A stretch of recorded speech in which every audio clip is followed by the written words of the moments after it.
Gifted with thought, is it time to move our feet to an introspective beat? It ain't the speakers that bump hearts, it's our hearts that make the beat. Lean with it, rock with it, when we gonna stop with it? Lyrics that mean nothing, we were gifted with thought. Is it time to move our feet to an introspective beat? It ain't the speakers that bump hearts, it's our hearts that make the beat. Lean with it, rock with it, when we gonna stop with it? Lyrics that mean nothing, we were gifted with thought. Is it time to move our feet to an introspective beat? It ain't the speakers that bump hearts, it's our hearts that make the beat. Lean with it, rock with it, when we gonna stop with it? Lyrics that mean nothing, we were gifted with thought. Is it time to move our feet to an introspective beat? It ain't the speakers that bump hearts, it's our hearts that make the beat. And now we all on you. And now we all on you. And now we all on you. And now we all on you. And now we all on you. And now we all on you. And now we all on you. And now we all on you.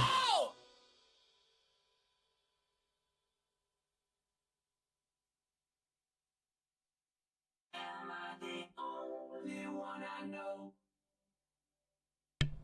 Waging my wars.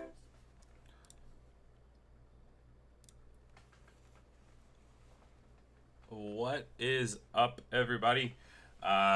Hazed here. Just gonna go through each of the cards here one by one.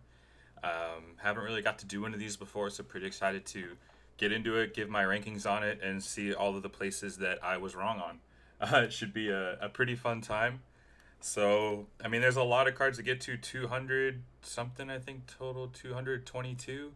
So I think there's a couple duplicates within the enchanted versions of the cards as well. But we're gonna give each one of them a spotlight. You know, we got S tier, A tier, B tier, C tier, and D tier, and we will, you know, place them where I think that they belong, and that'll probably change throughout the night as we get further and further into all the cards. Some of those will shift.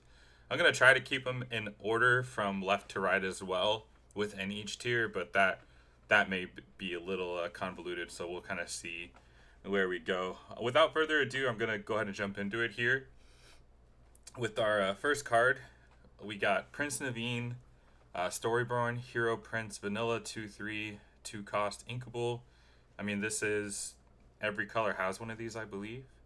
I'm not sure if Amber had one before. This might be their, I think there, wasn't there a mini? I think there's a Minnie Mouse Princess from like set 1 that was a 2/3 that would fall into this category. So this one I'm gonna go ahead and put in C, yeah, probably D tier, right? Just it's a vanilla.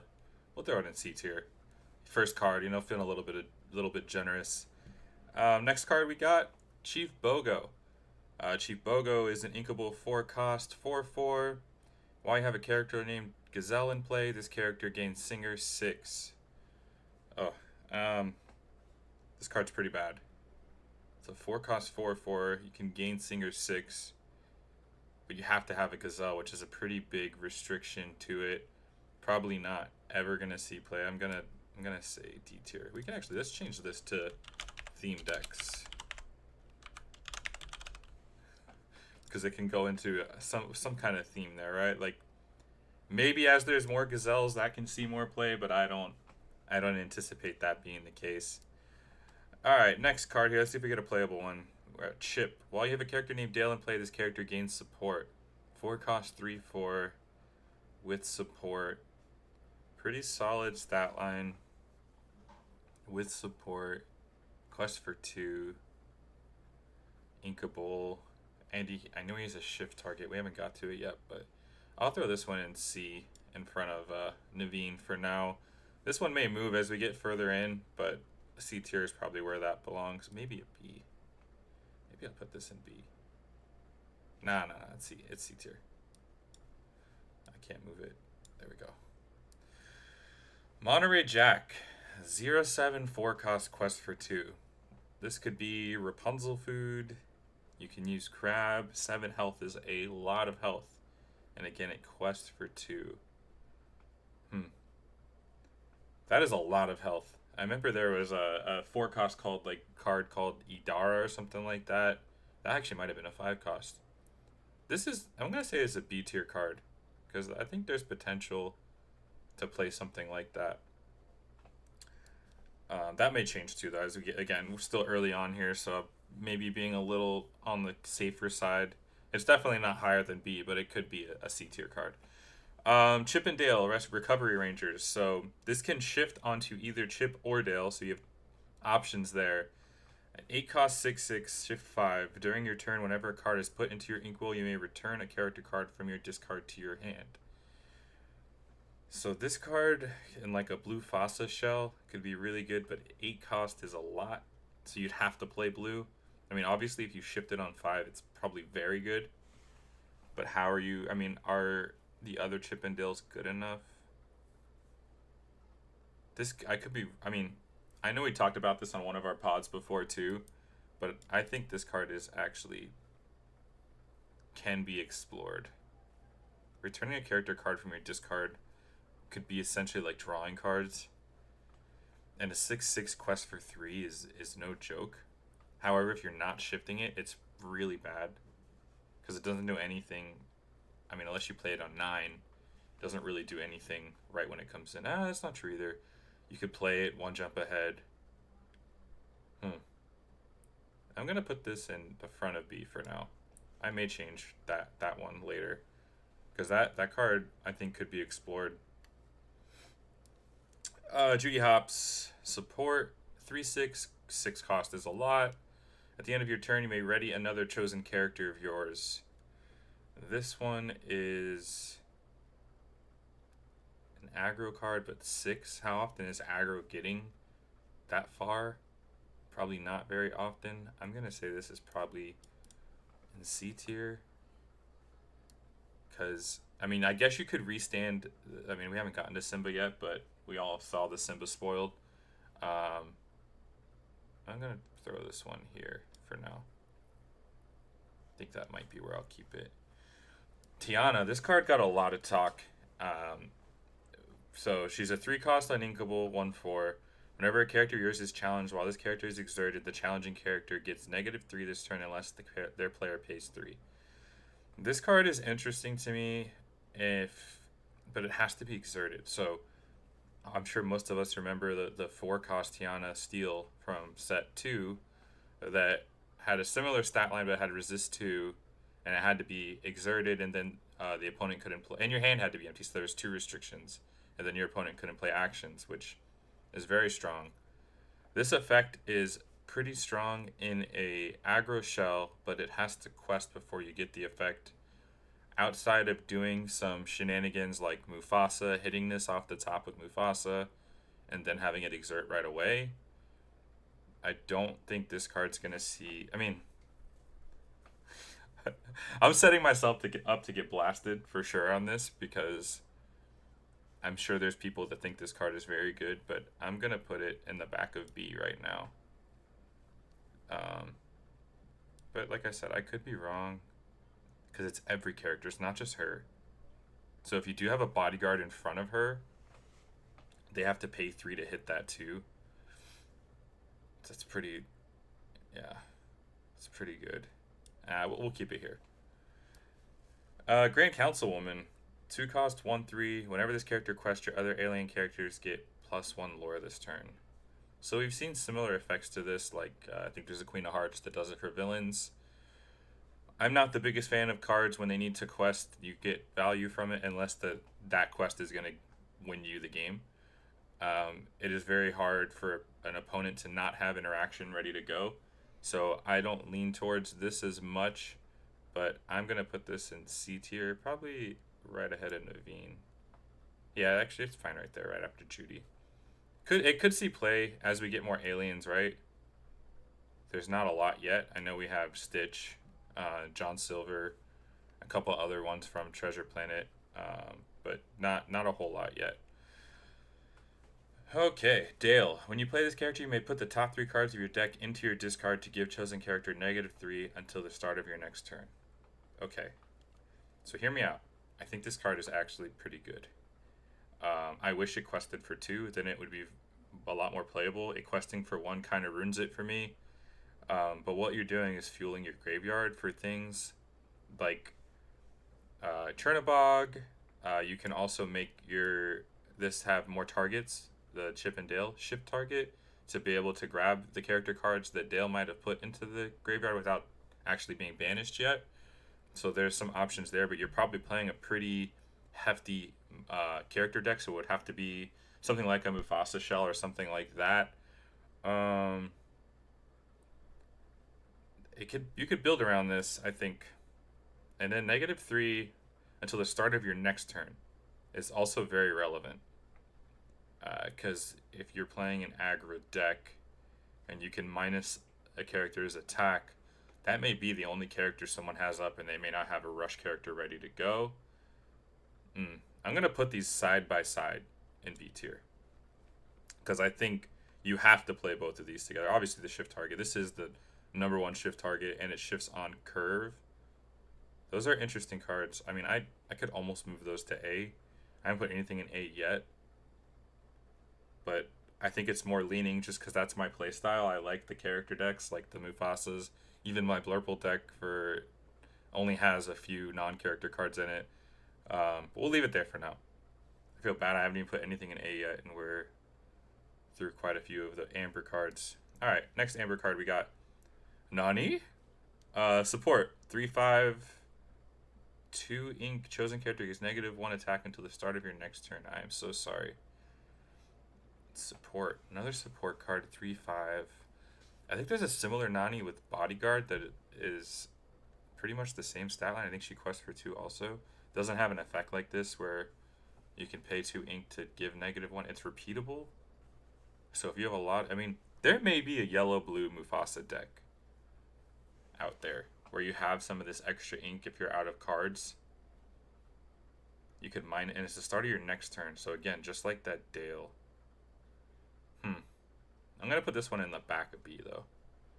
Because I don't think support is a good enough keyword a lot of the time. She's got a lot of health. 5 attack. Like, think about some of the most relevant cards that are 5 ink right now. You got Maui, Elsa. I know I'm a Tragic Beast. Bruno's a song, but just trying to think what else is out there. Yeah, she's going to be in the back of B for me. Alright, Owl. Storyborn, Ally, Pirate, Tag, 3 ink, 3/3. During your turn, whenever a card is put into your inkwell, a chosen opposing character gets -1 attack until the start of your next turn.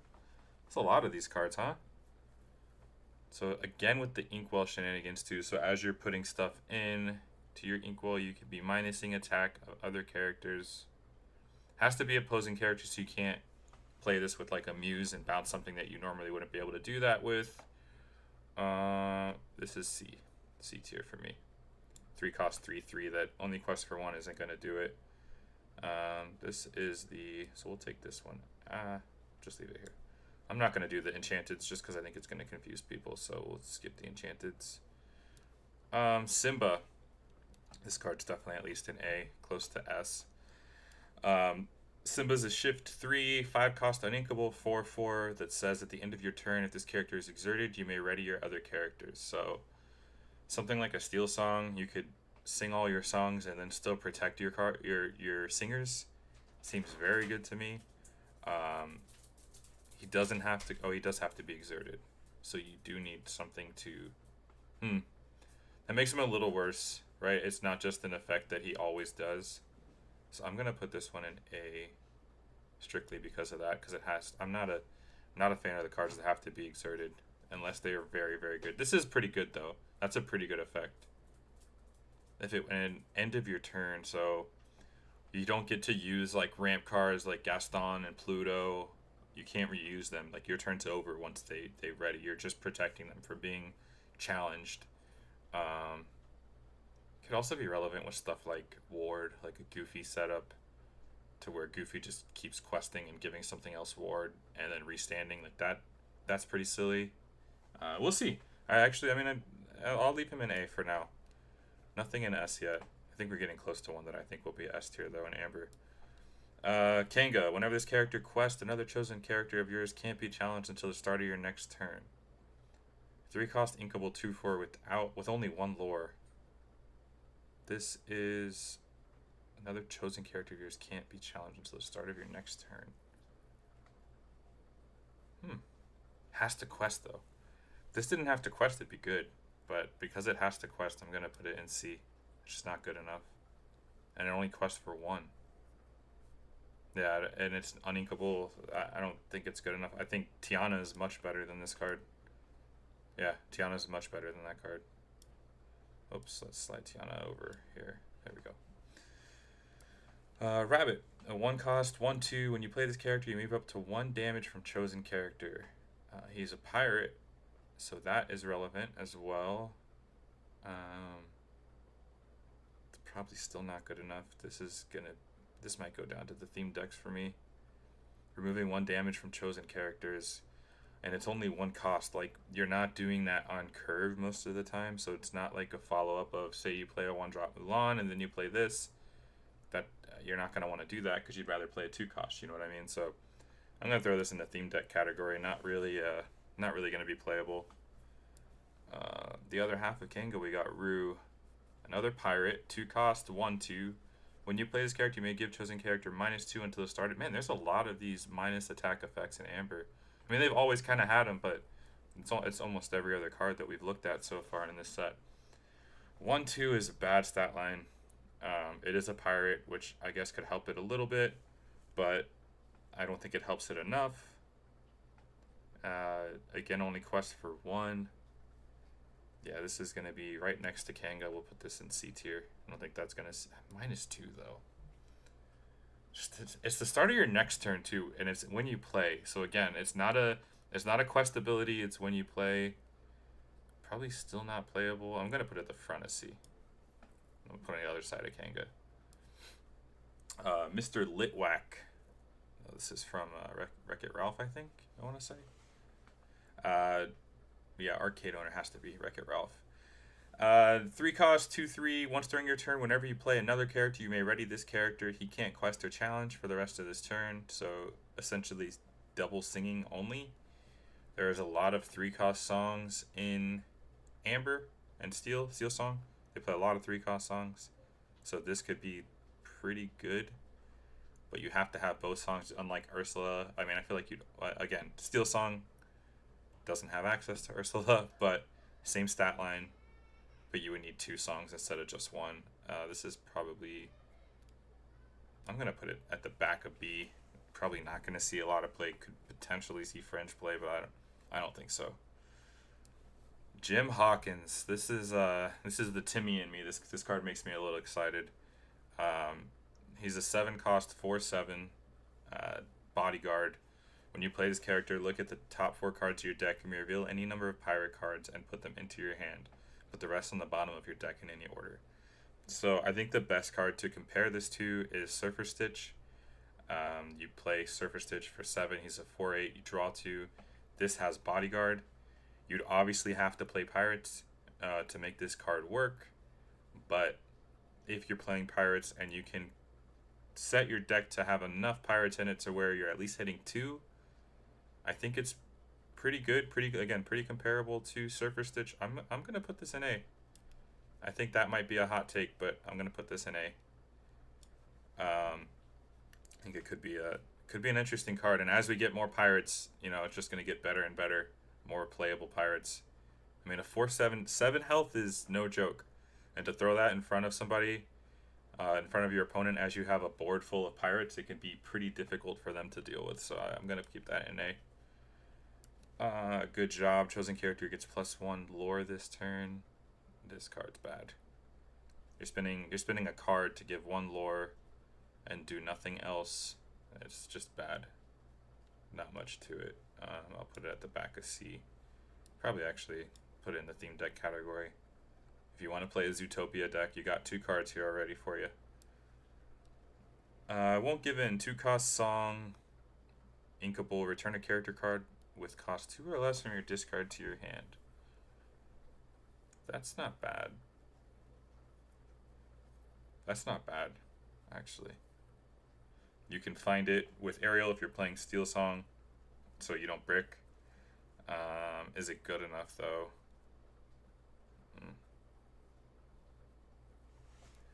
And then it also kind of works with that Dale we looked at earlier that puts 4 into your discard if it's not something banished on 2. Yeah, I'm gonna put this in front of C with Root. Rescue Rangers Away. We got a 2-cost inkable action. Count the number of characters you have in play. Chosen character loses attack equal to the number until the start of your next turn. Only 1 character, so you don't hit the whole board. This card is probably unplayable. Yeah, this card's unplayable. Put this in the theme deck category. I don't see a world where I think that you'd want to play that. It's a cool thing to try. Oh, I know what this one does. This one is going to go into S tier for sure. 2-cost inkable, sorry. At the start of your turn, if this card is in your discard, you may play her and she enters play exerted. 1/2 quest for 2. This card is very good. Very, very good. Sure, she enters play exerted, but think about decks like red-blue that don't really have bodies out on board where they're doing their removal with... I mean, I guess they could play 3-cost Sisu, which would kill this. But that's on 3. Then you just get it right back, and Sisu doesn't even challenge into this and kill it. This is definitely an S-tier card. It's good throughout the whole game. It's a ink sink, if you will. Late game, you know, if you have a 6 ink and you've hit a 4-drop and nothing else in hand, you can just play this out of your graveyard. You can play multiple out of your graveyard. There's no conditions to be able to play them out of your graveyard. This card is going to be meta warping, you could say. I think this is going to be a very, very good card. 2-cost uninkable, safe and sound. Chosen character of yours can't be challenged until the start of your next turn. So it's only 1 character, uninkable. These are just too cute. And there is a niche scenario where this could win you a game, for sure. But I still don't think it's good enough. I'm going to put this at the back of C. This card is so interesting to me. Oops. Naveen's Ukulele. So it's a 1-cost item. You pay 1 ink to banish this item. Chosen character counts as having +3 cost to sing songs this turn. So, super interesting. You could get Ariel to sing Be Prepared. There's some crazy stuff you can do with 3-drop Ursula to sing songs up to 6 cost twice. This is an interesting card. I don't have a deck in mind right off the bat that I'm like, this is what I want to put this in and this is going to work. Because of that, I'm going to put this in the middle of B because I think there will be something that makes this work. Pooh Pirate Ship. I have not seen this card. This is a 1-cost uninkable item. Tap, pay 3 ink, return a pirate card from your discard to your hand. 1-cost uninkable. It's a sink you can get back. It's probably end of B tier, potentially, because you're paying 3. So I think of something like Underworld, the location that did a similar effect where you could pay after questing with the character at Underworld. This is a lot less. Well, it's not a lot less actually, because it has to be a pirate character. In a Fringe pirate deck, this could be good. So think Hades is 4 cost, right? The old Hades that you paid for, but it's a body, and it gets any card. This gets a pirate, and potentially it's 4 cost out of your hand. This is hard to evaluate without knowing how relevant pirates are going to be. I'm going to throw this in B. I'm going to throw it in B. Scrump, another item in Amber. 2-cost inkable. Exert one of your characters. Chosen character gets -2 at the start of your next turn. I don't like this at all, because you have to exert one of your characters. you could be questing with that character. You're losing lore, you're not gaining any kind of board presence, you're not progressing game state. Yeah, I don't think this card's good. I'll put this. This might even be theme deck. Yeah, I'll put that in theme deck tier. I don't like that card at all. 100 Acre Wood. During an opponent's turn, whenever a character is banished while here, gain 1 lore. They have to be there, so it's 1 cost, 5 health. Has to be banished while here during opponent's turn. So it's not even like library where you get something, you can do it on your turn. This one's probably also C tier. Don't like that. Oh, this is an interesting card here. So we got Sugar Rush Speedway. 2 cost location, cost 6 to move in, 7 health. When you move a character from a location into this location, you may... Oh, sorry. You move a character here from a location, you may banish this location to gain 3 lore and draw 3 cards. So this could be super interesting. This is going to be a interesting build around at least the start of the meta. I think a lot of people want to try this card. I'm going to put it in A because I think it's going to make a lot of the location decks work. It's a pretty big payoff. In colors like red, you can move into locations pretty freely with something like Sugar Rush Speedway or Jim Hawkins. I do think this card is going to be pretty solid, and I'm interested to play with it. I'm excited for that archetype. Alright, next one. We're almost done with Amber here. We got Winnie the Pooh, another support, a lot of support in Amber. 2 cost, uninkable, 2/2, quest for 1. Whenever this character quests, you may pay 1 less for the next pirate character you play this turn. This card's pretty bad, I think. The Doc is better in pretty much every way, except he doesn't have a pirate subtitle. This is C tier for me. I don't think that card's gonna see a lot of play. Go for one, man. A lot of big bodies. 1/6 quest for 2. So this is similar to this 4/07. So you get like the same amount of points, if you will. Like if each stat line is a point, you're getting the same amount. They're just moved in different directions. This has 1 attack. Is that more relevant that now this dies to Maui and Monterey Jack lives? So that alone, I think, makes him C tier. All these cards are... C tier cards are probably not playable unless something drastic happens, I think. Simba, 2 cost, 1/4, inkable, just a vanilla 1/4. And then you have the shift. The shift is a 3, right? Shift is a 3, so this goes right into that shift line. 1/4 is pretty good. We have a 2 cost 1/4 that sings for, but obviously there's a shift line, but it's not really relevant. This is probably C tier.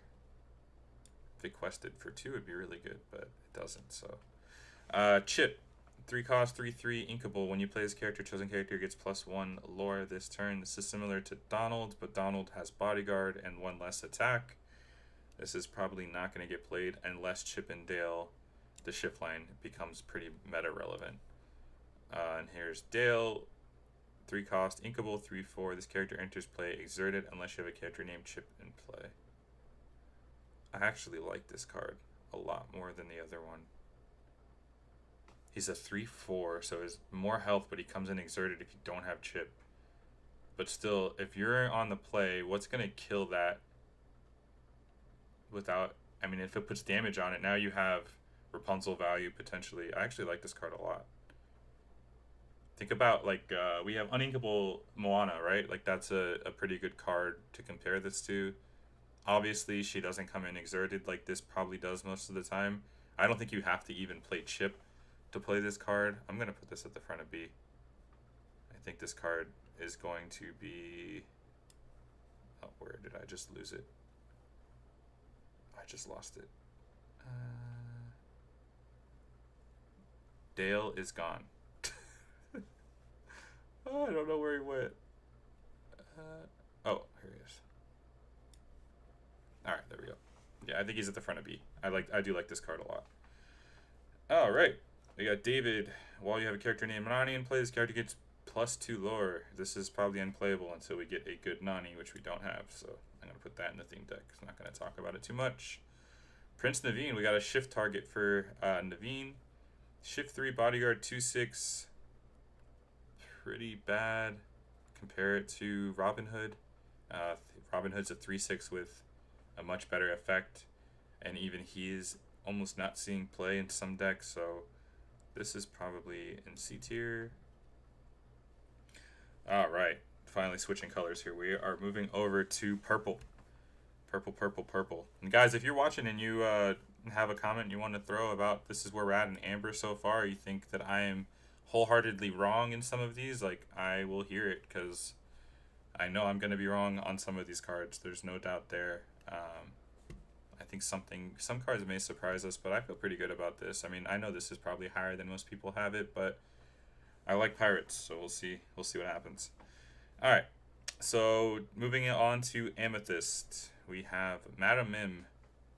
2 cost, challenger +1, your other characters gain +1. Inkable 0/3. Other characters gain +1 challenger. This card I don't think is very good. +1 challenger. I mean, it makes Rafiki attack for 4 on curve just to stay in purple. Like, that's pretty relevant.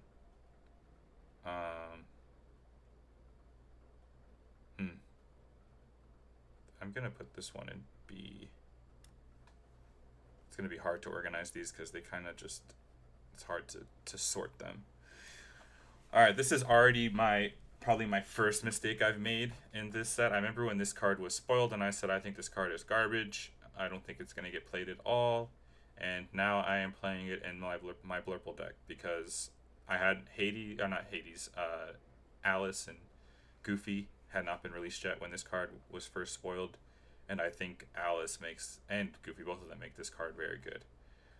So Hades is an uninkable 3/4. During an opponent's turn, whenever one of your other characters is banished, gain 2 lore. Right, so he could get Medusa and then they deal with your board, which is very plausible in most cases, unless you play a Goofy or Alice to protect him and give him ward.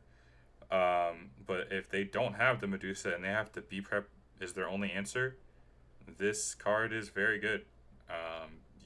That B prep could gain you a lot of lore, and if they just ignore him, he's gaining 3, so he has that quest ability. He's not just gonna sit there.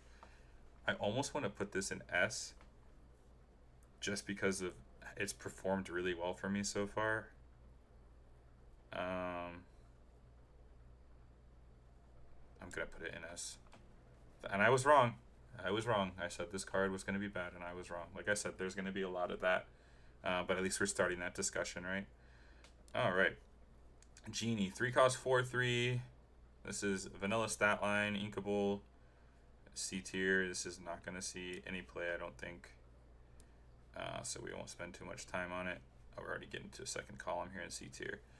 Sisu, challenger +2, so it'd be a 5/6. With no haste, but it does quest for 2. I don't hate this. With Crab, it's a 8/6. That kills Tamatoa and lives. Huh. That kills Tamatoa and lives, right? That's right. Tamatoa is a 5/8, if I'm not mistaken. So that I'm gonna put this in B. This card I may try this card actually. I wasn't aware of this. Yeah, it's inkable, but challenger is kind of rough. I mean, if you pay 5 to do nothing, again, you have to compare it to what else is in that 5-drop slot right now in most decks. Elsa just does a lot when she comes in. She's so good. I don't know. I'll keep it in B tier. I think I want to explore that. Yeah, 5/8. So I don't know. This card may be better than I'm thinking, but I mean, imagine playing this on 5 and then Elsa on 6 and blasting something. Yeah, I don't know. B's B is where that's gonna stay. The White Rose. When you play this character, gain 1 lore, 3/3. It's a mini goat. 3 cost inkable. Mini goat, but only when you play it. Nothing after you play it. Only quest for 1. This is a B tier card, I think. Probably will see some fringe play. I don't think it's gonna blow anybody's socks off or anything like that. Juju. Mama Odie's companion. 2 cost inkable. 1/2. When you play this character, move 1 damage counter from chosen character to chosen opposing character.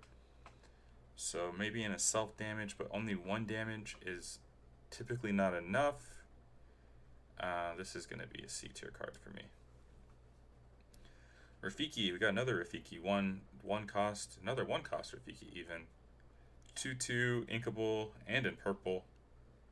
I feel like you're always going to play the 0/2 instead, unless you're really trying to quest.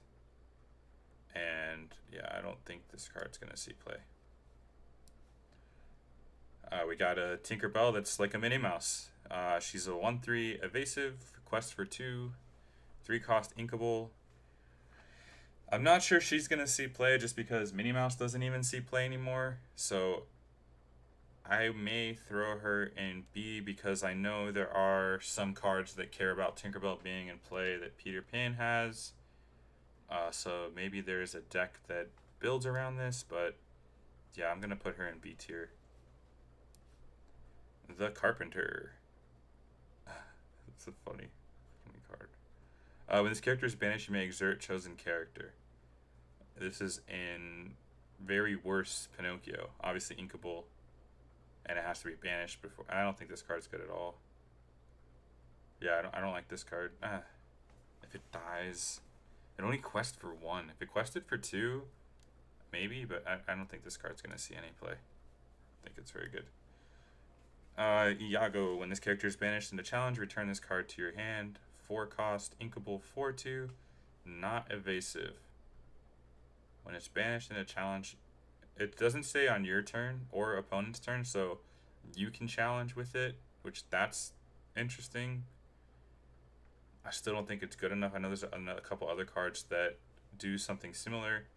If this had 3 health, I think it would be a lot more playable. 2 health is that magic number that you don't really want to be at. You want to be over that threshold, so I'm going to throw this on C tier. I'll put it on the bottom. The Walrus, 4 cost, 3/6, inkable. This is just not great. I'm going to throw it in C tier vanilla.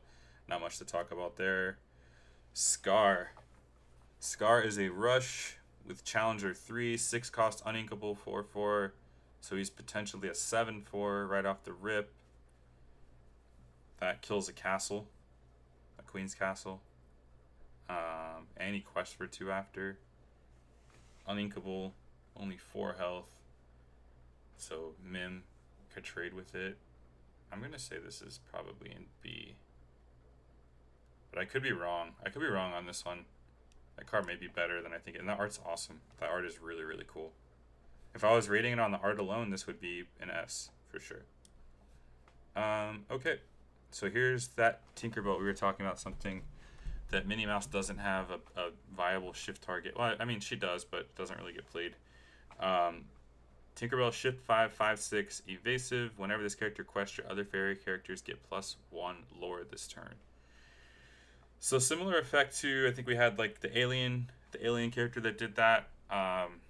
This is also a captain, which is relevant for some other cards. I don't think this card's going to see play. Because all you're doing is upgrading the stat line, which, I mean, that is relevant in some ways. There's not enough fairies that are going to be played in the meta that I think this would be effective in. So I'm going to go ahead and put this in C. Diablo. Diablo is going to go in A tier. This is a 1 cost inkable 0/1. When this character is banished, you may draw a card. So he's like a 1-drop Cusco. The 2-drop inkable purple card that when it dies, when it is banished, you may draw a card. I'm going to put this in A because 1, this card is not bad on its own, but to give the 3 cost uninkable Diablo another shift target, this makes him this card better. So I'm going to keep it in A. I think that card is going to be very, very meta relevant card. So So another card I haven't seen. 4 cost, Inkable, March Hare, 2/3 with Rush. So this is the stat line of a Peter Pan Shadow, but it's not evasive. It's Inkable. It's Quest for 2. I don't think this is playable because it's not evasive. I know it's Inkable, and that is a big point to play it, but I feel like I would always play Shadow over this because of the other effects. Yeah, I don't think that card's playable. Oh, we got a Magic Carpet 3 cost Inkable, 1/3 Quest for 3. Magic Carpet. No shift targets, I don't think, for it. So this is, man, this could be in B. No, I can't. I'm gonna put this in C. We still got a lot of cards to get to. I don't want to put something too high and then someone's gonna jump in here like, oh, this guy has no idea what he's talking about. Why is he putting that card there? Oh man, I want this card to be good so bad. I want this card to be good so bad.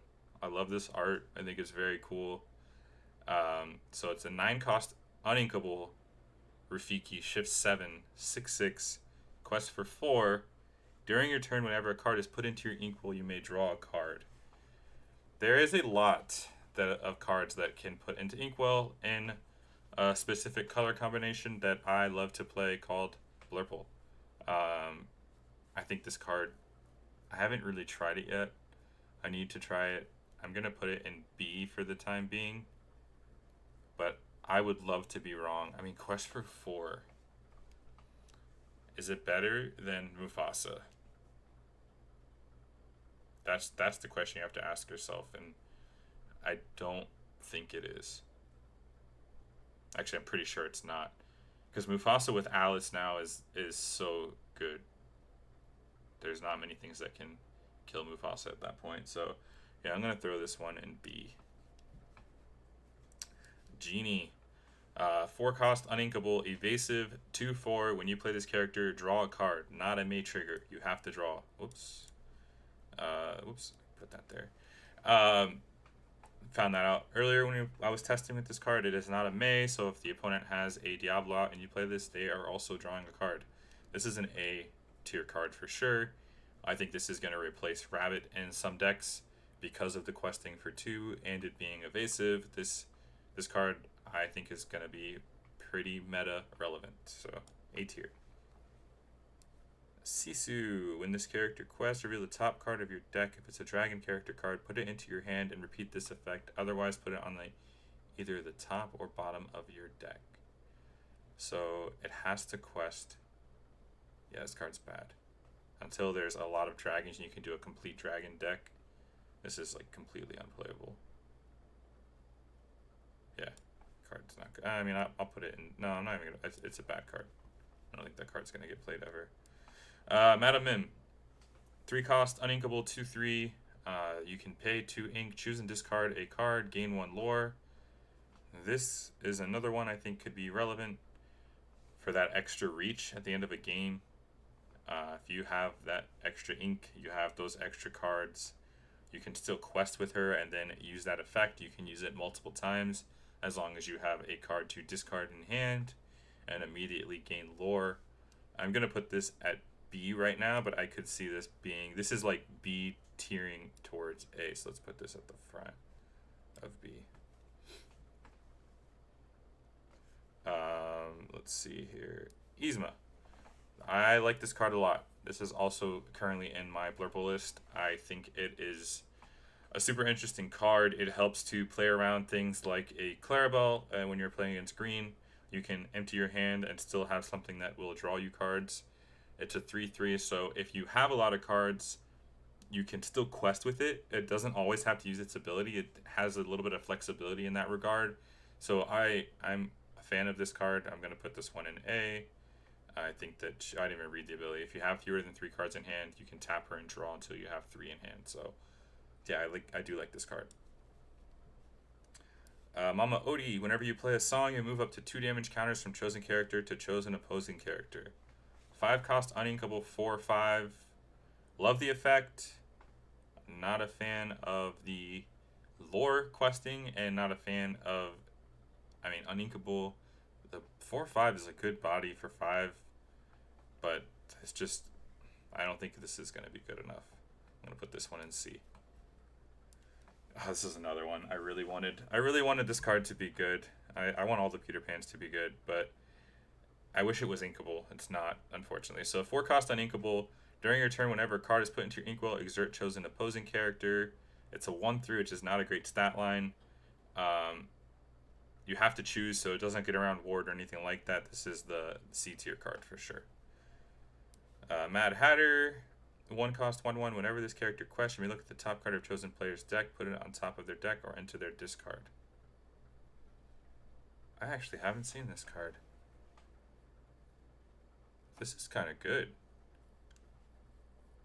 You play it on 1, and you can look at your... If you play it on 1, you can look at your draw. If you don't like what's in your hand, you don't have a turn 2 play, and you need to make sure that you can do that. And then you could Mim bounce it to protect it. I like this card.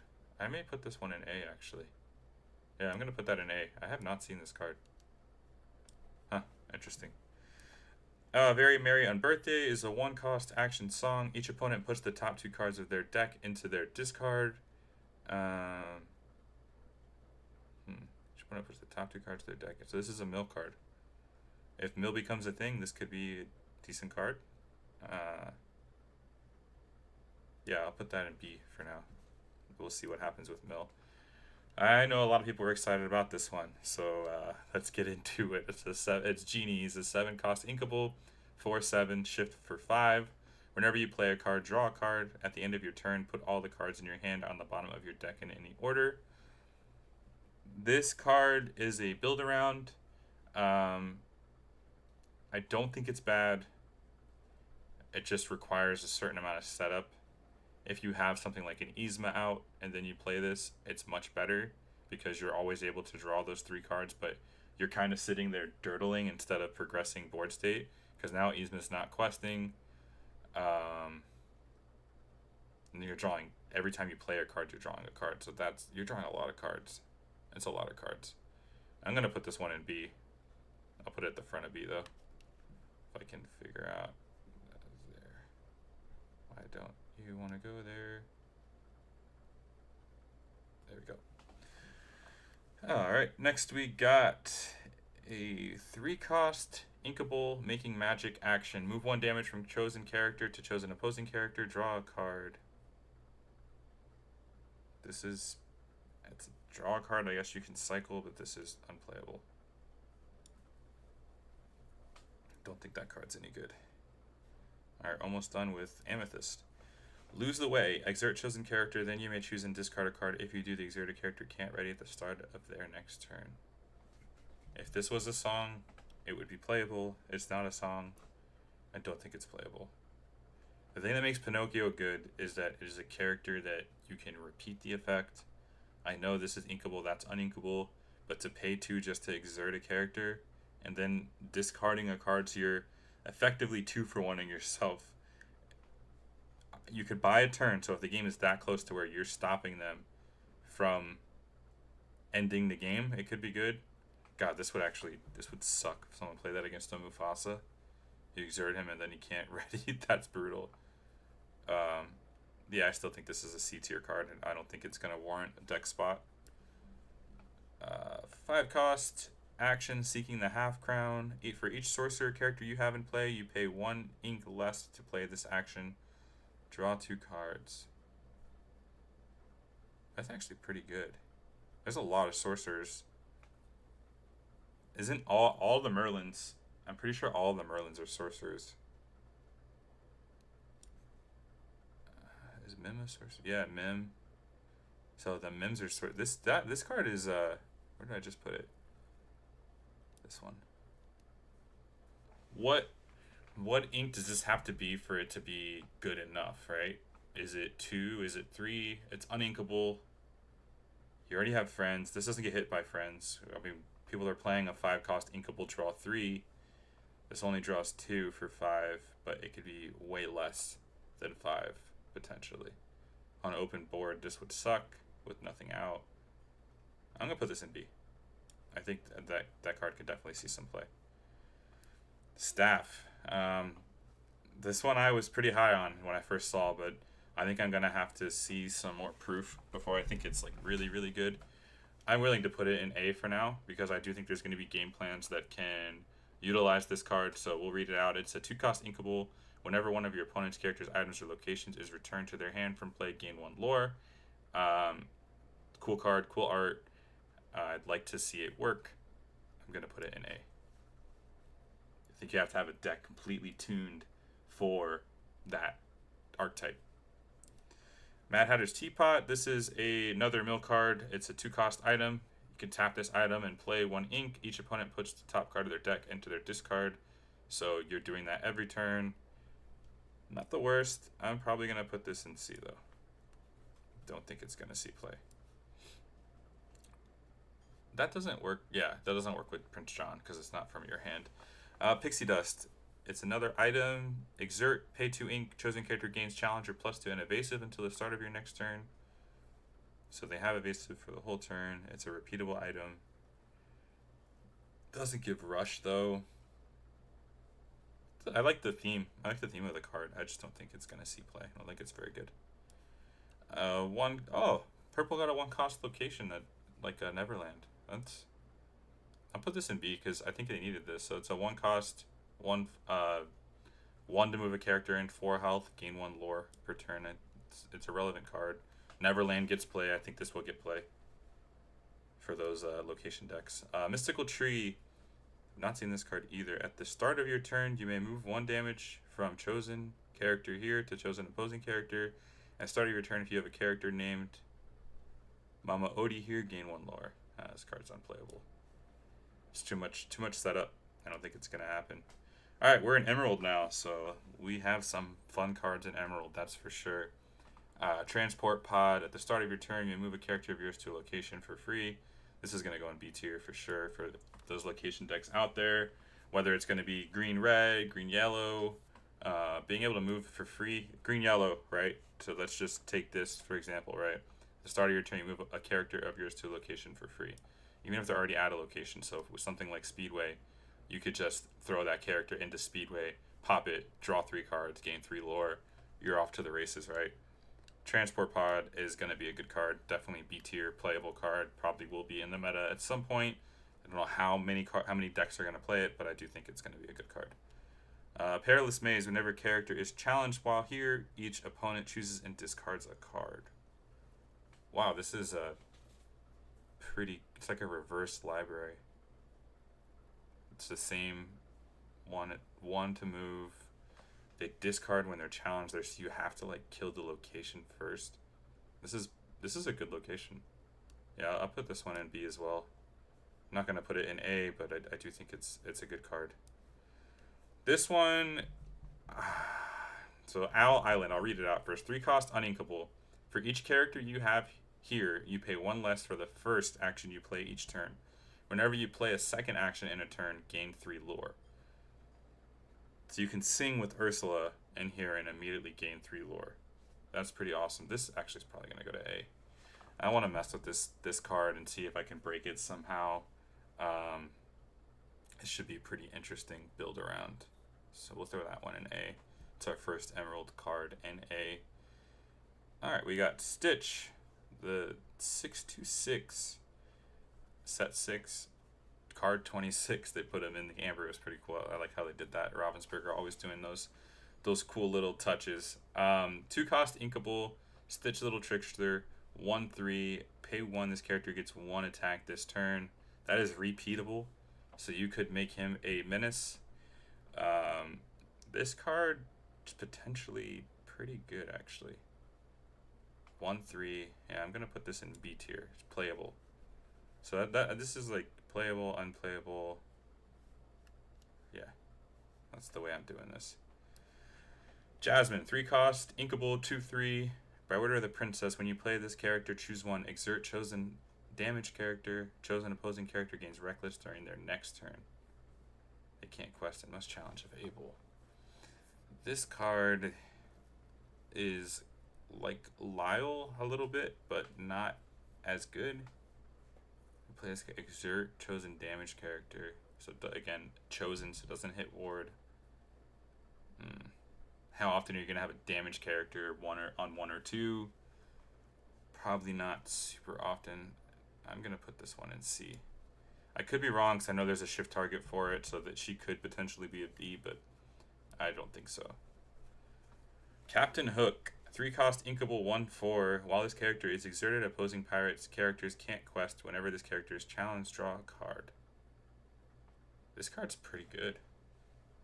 1/4, quest for 2, and most of the time replaces itself after it quested. What's gonna kill it? Sisu kills it. Red evasive Sisu kills it right off the rip. I don't know if the first part of its ability is important because we'll have to see how good pirates are. I'll put this in B. I think it's playable. It's also a captain, so things like Smee. There's a lot of captain relevant cards in this set too. So yeah, I'll put this in B. I think I still put it in B, right? Did I drop it? Where did it go? Oh yeah, he's here. Okay. Stitch. Floodborn Hero, Alien Pirate, 4-cost, uninkable, 3/4, shift 3. When you play this character, if you use shift to play him, you may put an action card from your discard on the top of your deck. See, quest for 2, he's a 4-cost uninkable, and you have to shift him to get his ability. Yeah, this card's probably... I love this art, but this card's unplayable, I think. Gogo is going to Gogo to the S tier. She's a 2-cost inkable, 2/2 evasive. When you play this character, you may pay 2 ink to gain lore equal to the damage on a chosen opposing character. In a pinch, she stops Diablo. Late game, she could end games like a goat. This card has a lot of flexibility. There are some cards that care about the inventor keyword as well, and she has that. This card is, I think, going to be very good. I'm excited to play with it and see it played. So that's where I'm at with Gogo. Honey Lemon, I know Sisu John was pretty happy about. He was talking about this card last pod. 2-cost inkable 1/1. When you play this character, you may pay 2 to have each opponent choose and discard a card. It's very similar to Friar Tuck a couple sets ago, but you can't hit yourself like Friar Tuck could if you didn't have, like, I think it was whoever had more cards in hand discarded. I'm gonna put it in B. I think it's playable. I don't think it's an A yet. I think it's just it's a solid card. Fred, whenever this character is challenged, gain 2 lore, 1-cost 1/1.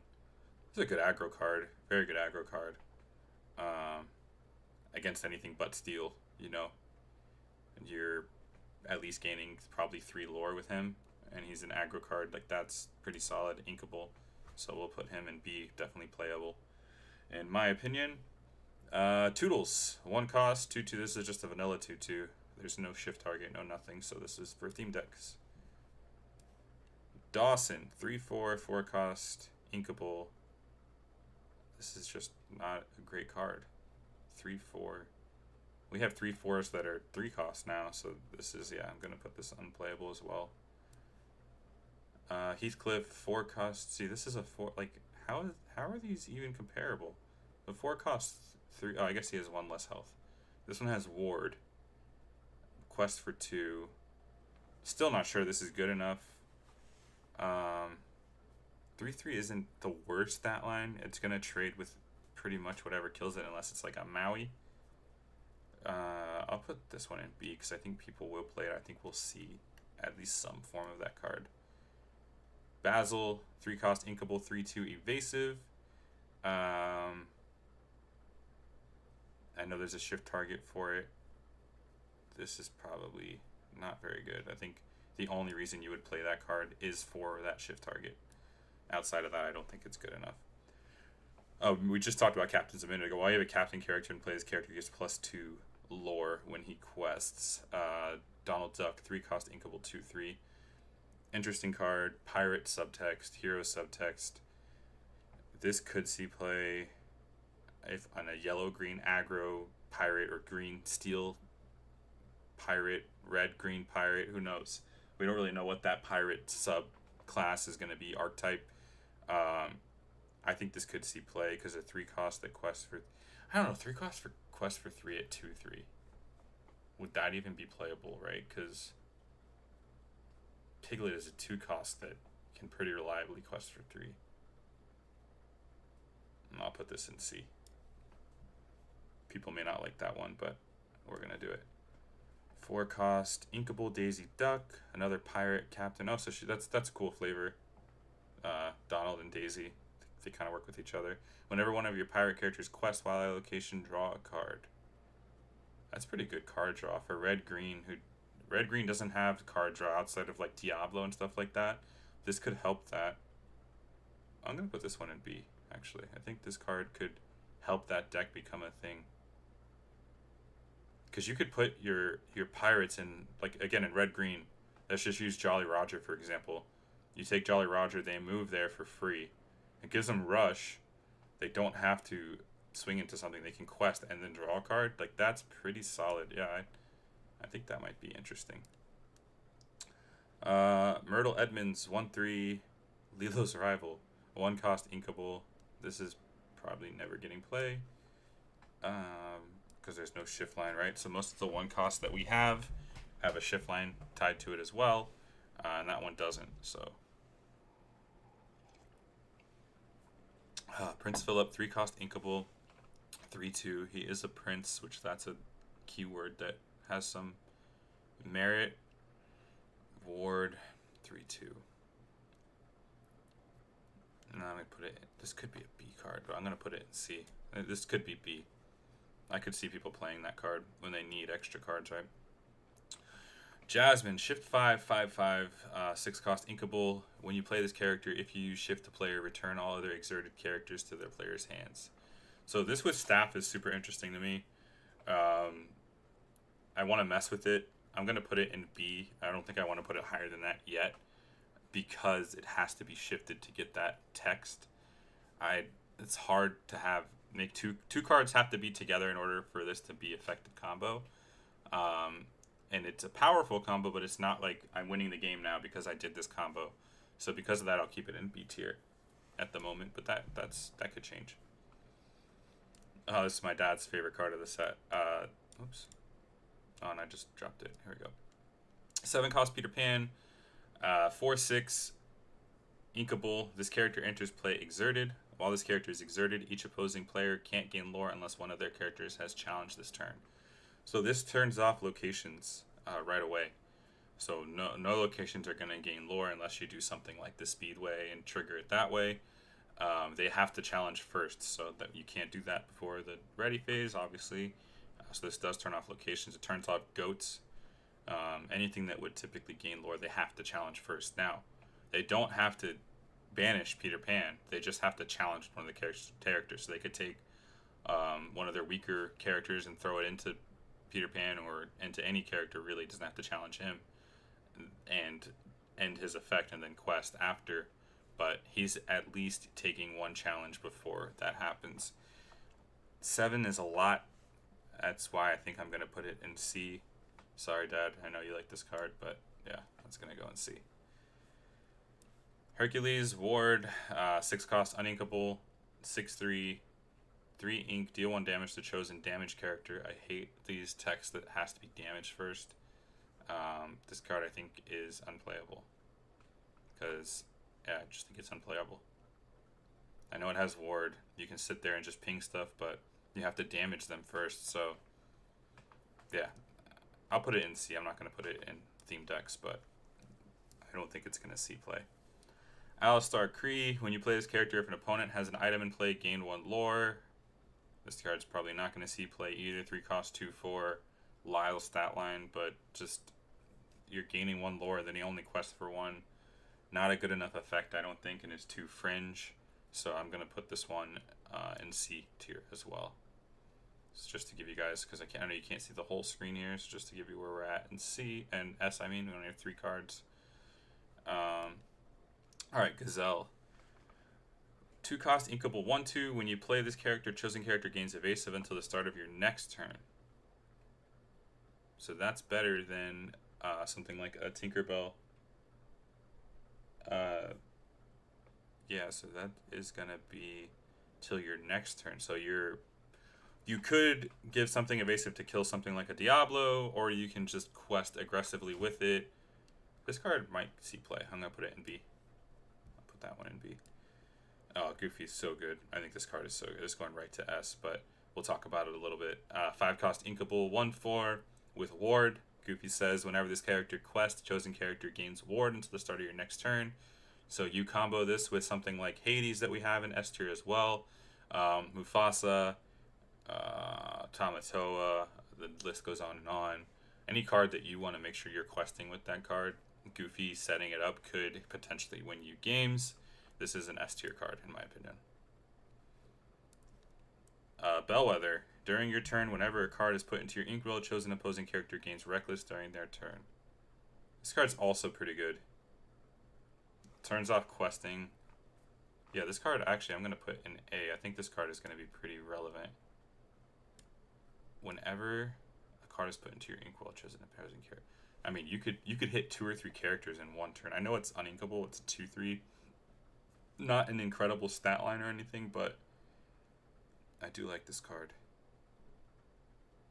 Yeah, I'm going to put that one in A. I think that could be built around even more.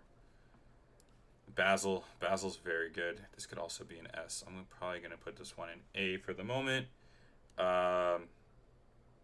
During your turn, whenever a card is put into your inkwell, you may pay 1 ink to have chosen opponent choose and discard a card.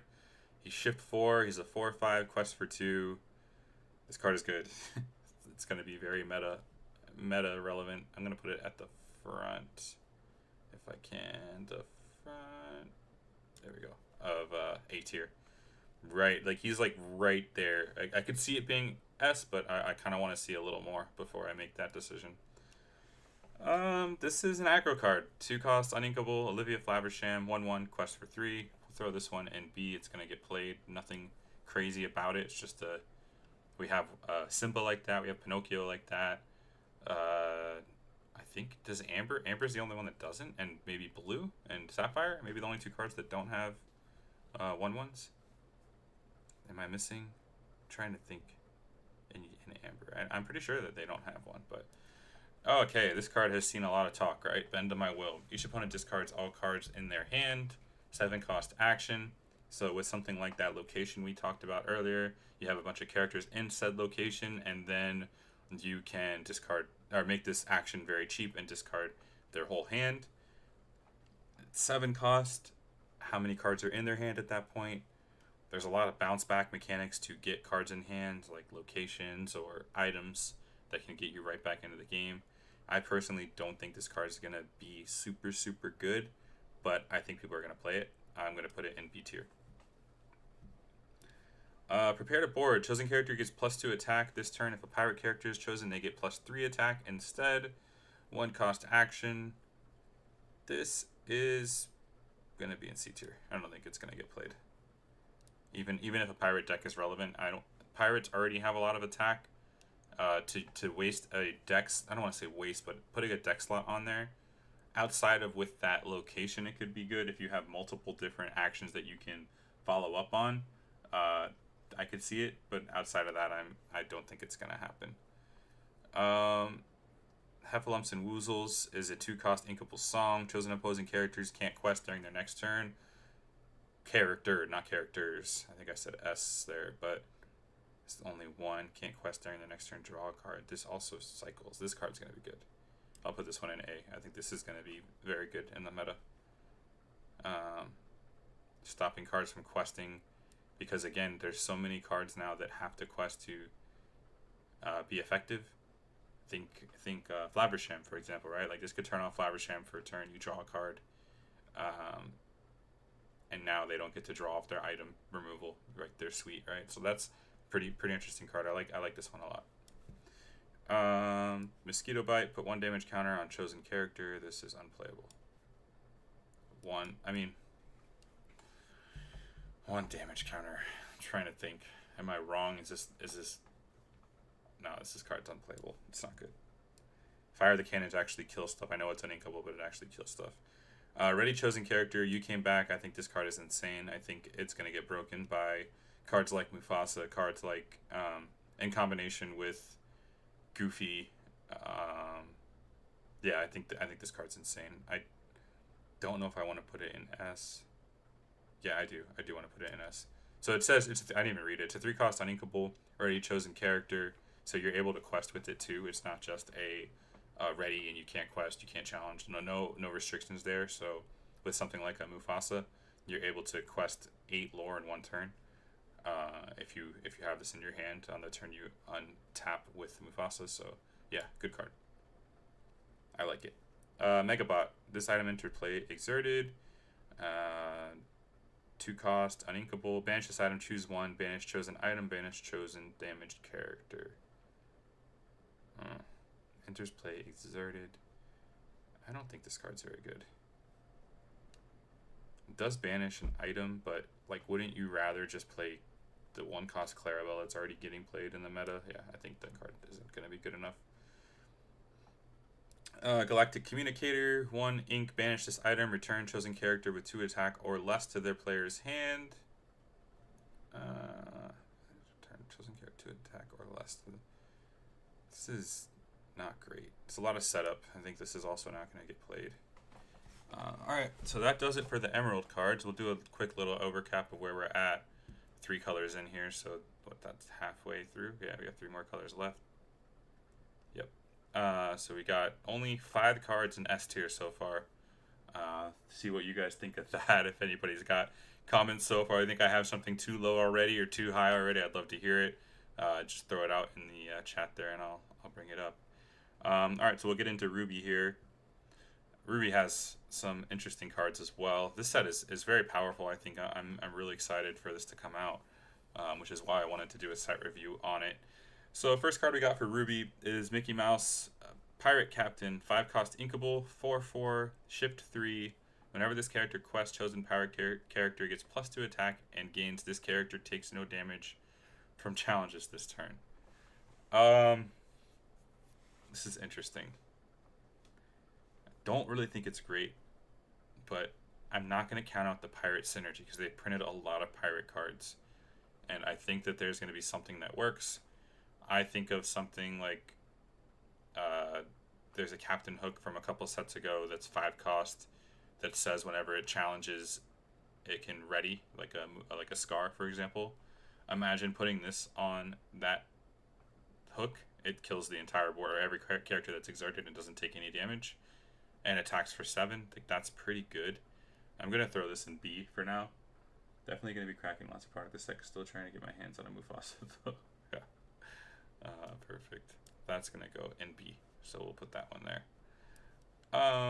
Kakamora is a 5/2 rush pirate.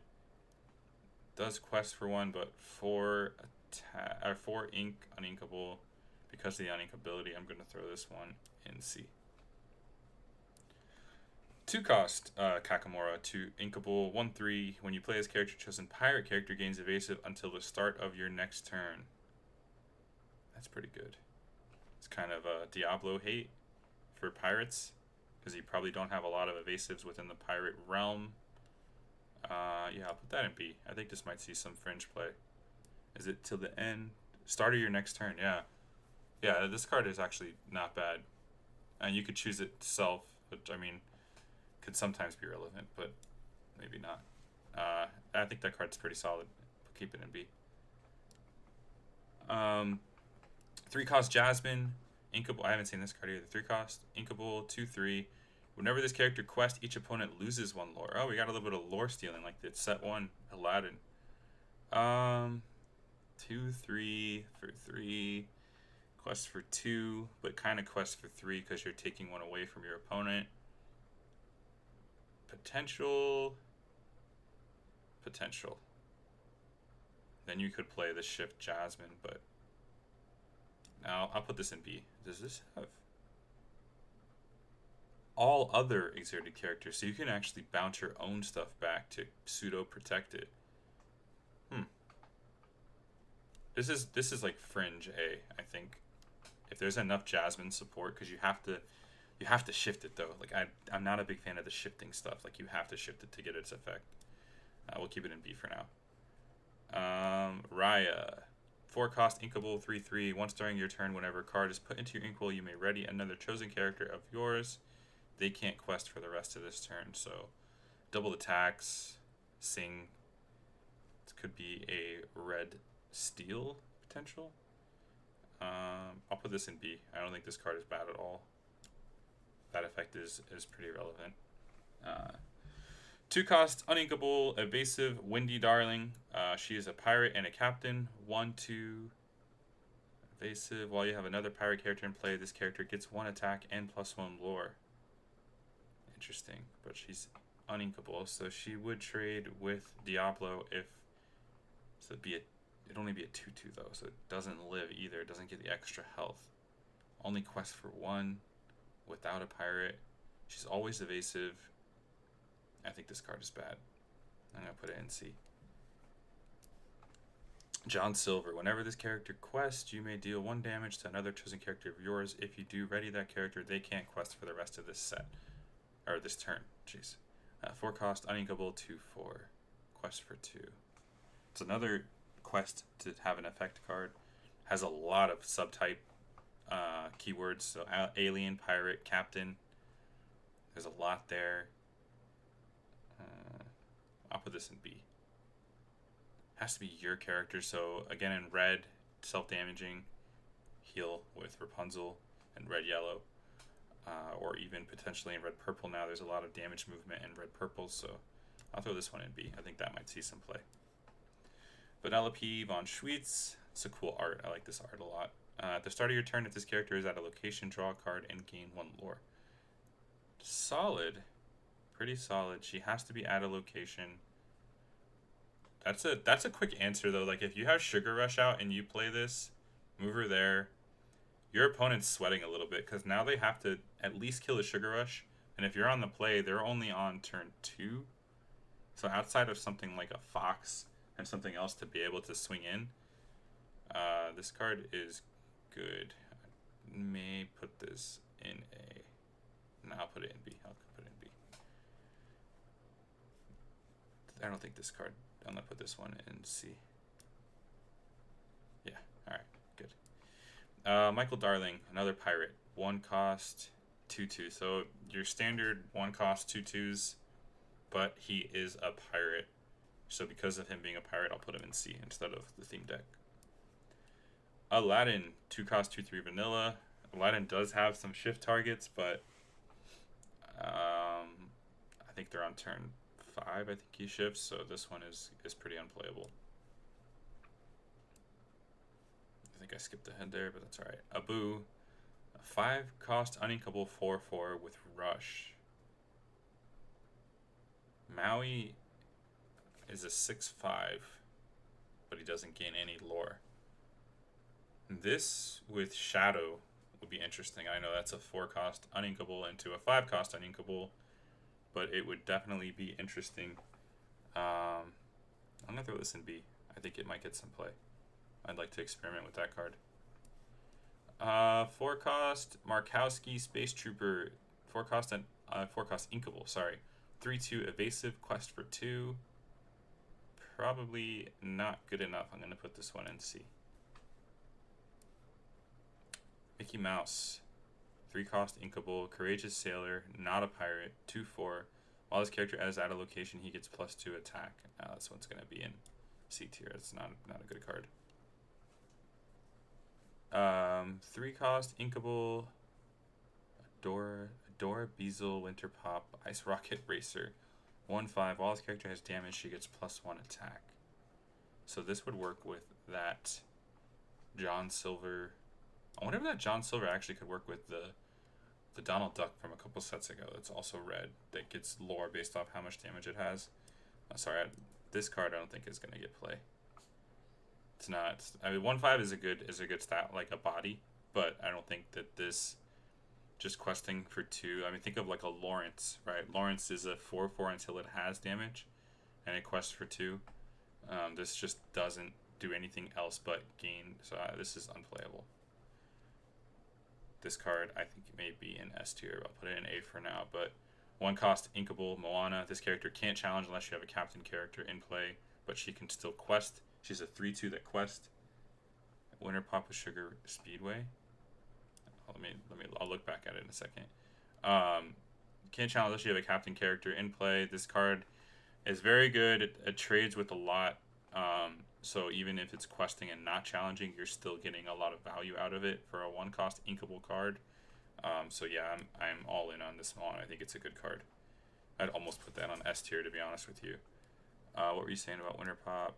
This character, oh, because you get to Racer, it moves there for free or something. Yeah, I don't think it's good. John Darling, 2-cost, 1/4. So he's another pirate, but only quest for 1. This is just a vanilla. I'm gonna put that in C tier. Oh, I didn't know we had another Aladdin in this set. When you play this character, your characters get +2 attack this turn. Doesn't need the shift, but he shifts on 2. Huh. Okay. This card is not bad. Questing for 2. Yeah, I'm gonna put this one in B tier for sure. That one I'd like to explore a little more. I think that card's pretty good. Minnie Mouse is gonna go into A tier. She's gonna help make the location decks a thing. Once during your turn, whenever a land is put in, whenever a card is put into your inkwell, you may return a location card from your discard to your hand. 3-cost, uninkable, 3/2. I was reading her land ho. That's why I said land. I like randomly looked up there. But yeah, this is gonna be an A tier card. I think this card is gonna see a lot of play. And it's gonna help make a new archetype of cards. So I'm all about that. Let's see. Moana is another good card in red. Ruby. 7-cost, inkable, shift 5, 6/5 attack. When you play this character, you may move any number of your characters to the same location for free. Gain 1 lore for each character you moved. This could be an amazing finisher. You can also move the characters into Sugar Rush Speedway and gain 3 more lore.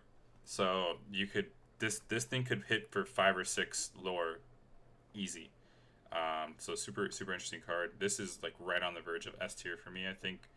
But I'll put it at A for now. This Pete I think is pretty solid actually. 3-cost, inkable, 5/2 pirate. It's if you have Jolly Roger out, it comes in for it hits for 5 rush, which is pretty solid. I'm gonna put this in B. Goofy, Flying Goof, 6-cost, uninkable, 5/5 rush and evasive. This is interesting too. Only quest for 1 though. It's so weird when they give evasives like high stats like this and not, because you typically don't want to swing in with evasives. Turn 6. Yeah, this one's probably unplayable. Yeah, I think if it quested for 2, I think I'd like it more, but I don't think it's playable in that state. Oh man, Maui. A lot of people are excited about this card.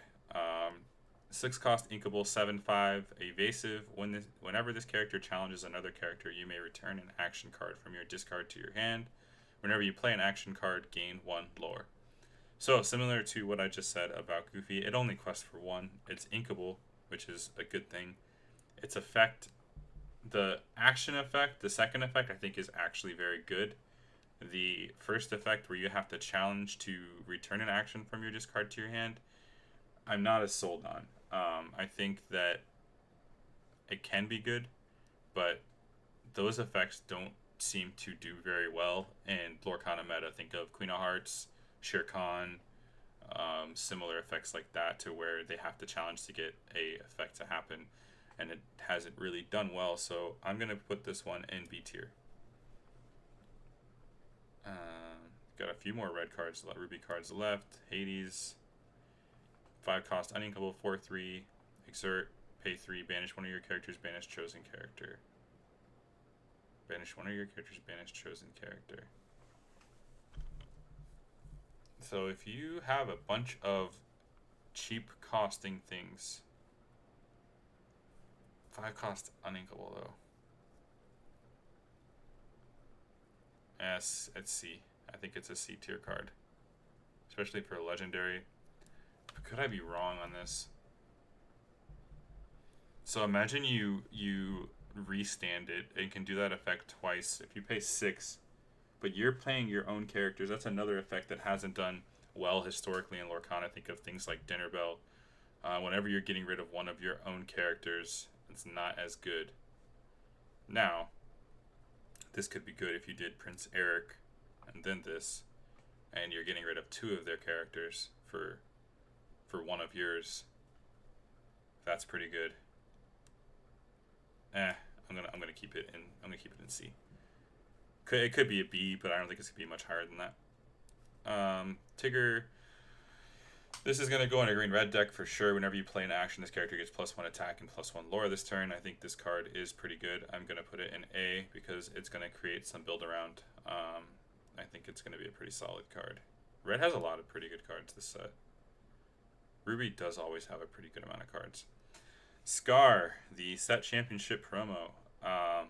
Whenever you play this when you play this character, deal 2 damage to chosen character of yours to deal 2 damage to another chosen character. It's Teeth and Ambitions on a character.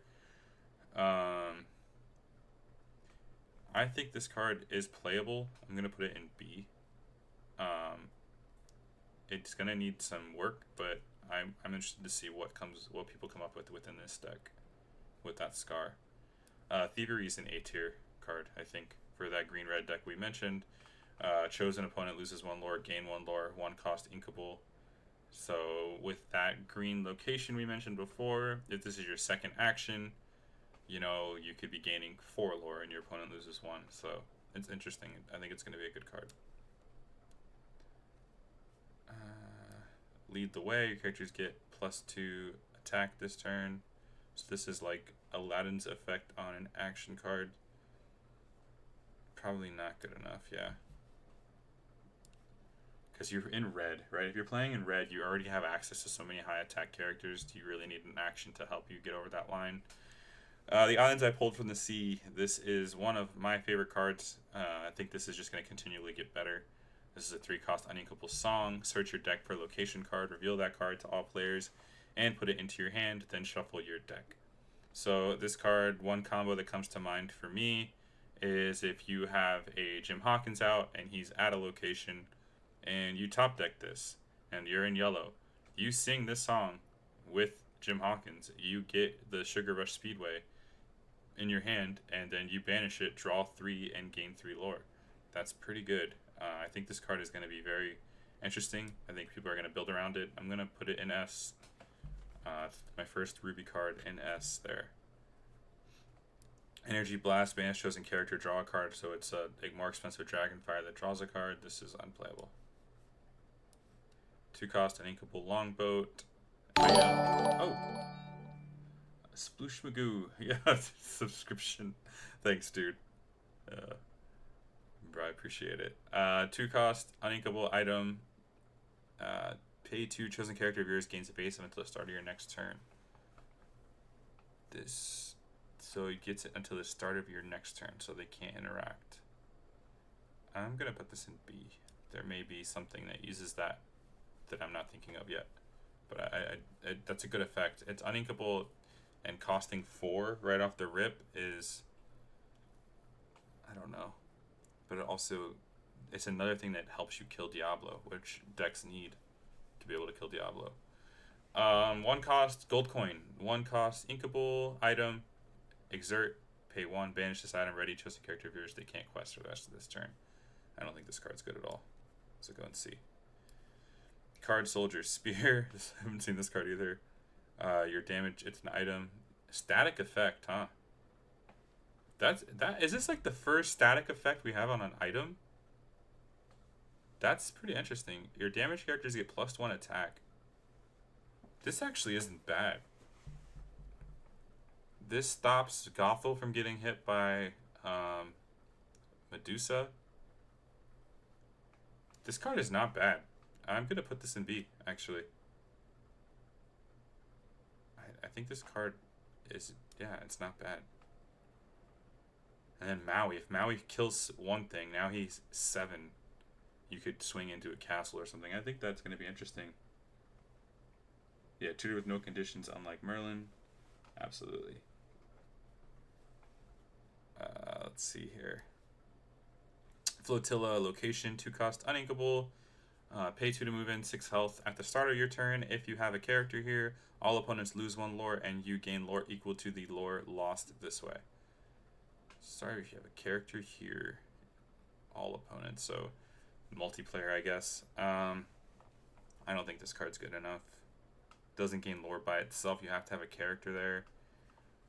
6 health. Yeah, I'm gonna. This could be playable. It's fringe playable, but I'm gonna put it in C for now. Skull Rock. Characters get +1 attack while here at the start of your turn. If you have a pirate character here, gain 1 lore.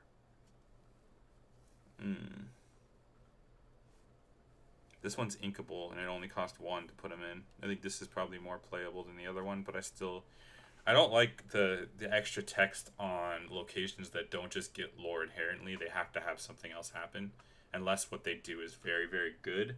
I'm not super into that, so I'm going to put this one in C as well.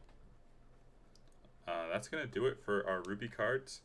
And we'll go back up to the S tier here, where we have 1, 2, 3, 4, 5, 6. 3 cards in emeralds for this this set so far. 1 card in each of the other colors we reviewed so far. Quite a few in A for purple and ruby. Yeah, let's move this over here just so I have all the colors lined up so I can see that easier. Alright, so we are going to go into Sapphire now. Brian, if you're hanging out and you want to jump in, dude, just jump in the call. It's easier if I have someone else, you know. Unless you don't want to get on, that's cool too. So Sapphire, we'll start with Ben. 4 cost inkable, 4/3 with support. They're really pushing this support. Quest for 2, 4/3 is not bad stat line for 4.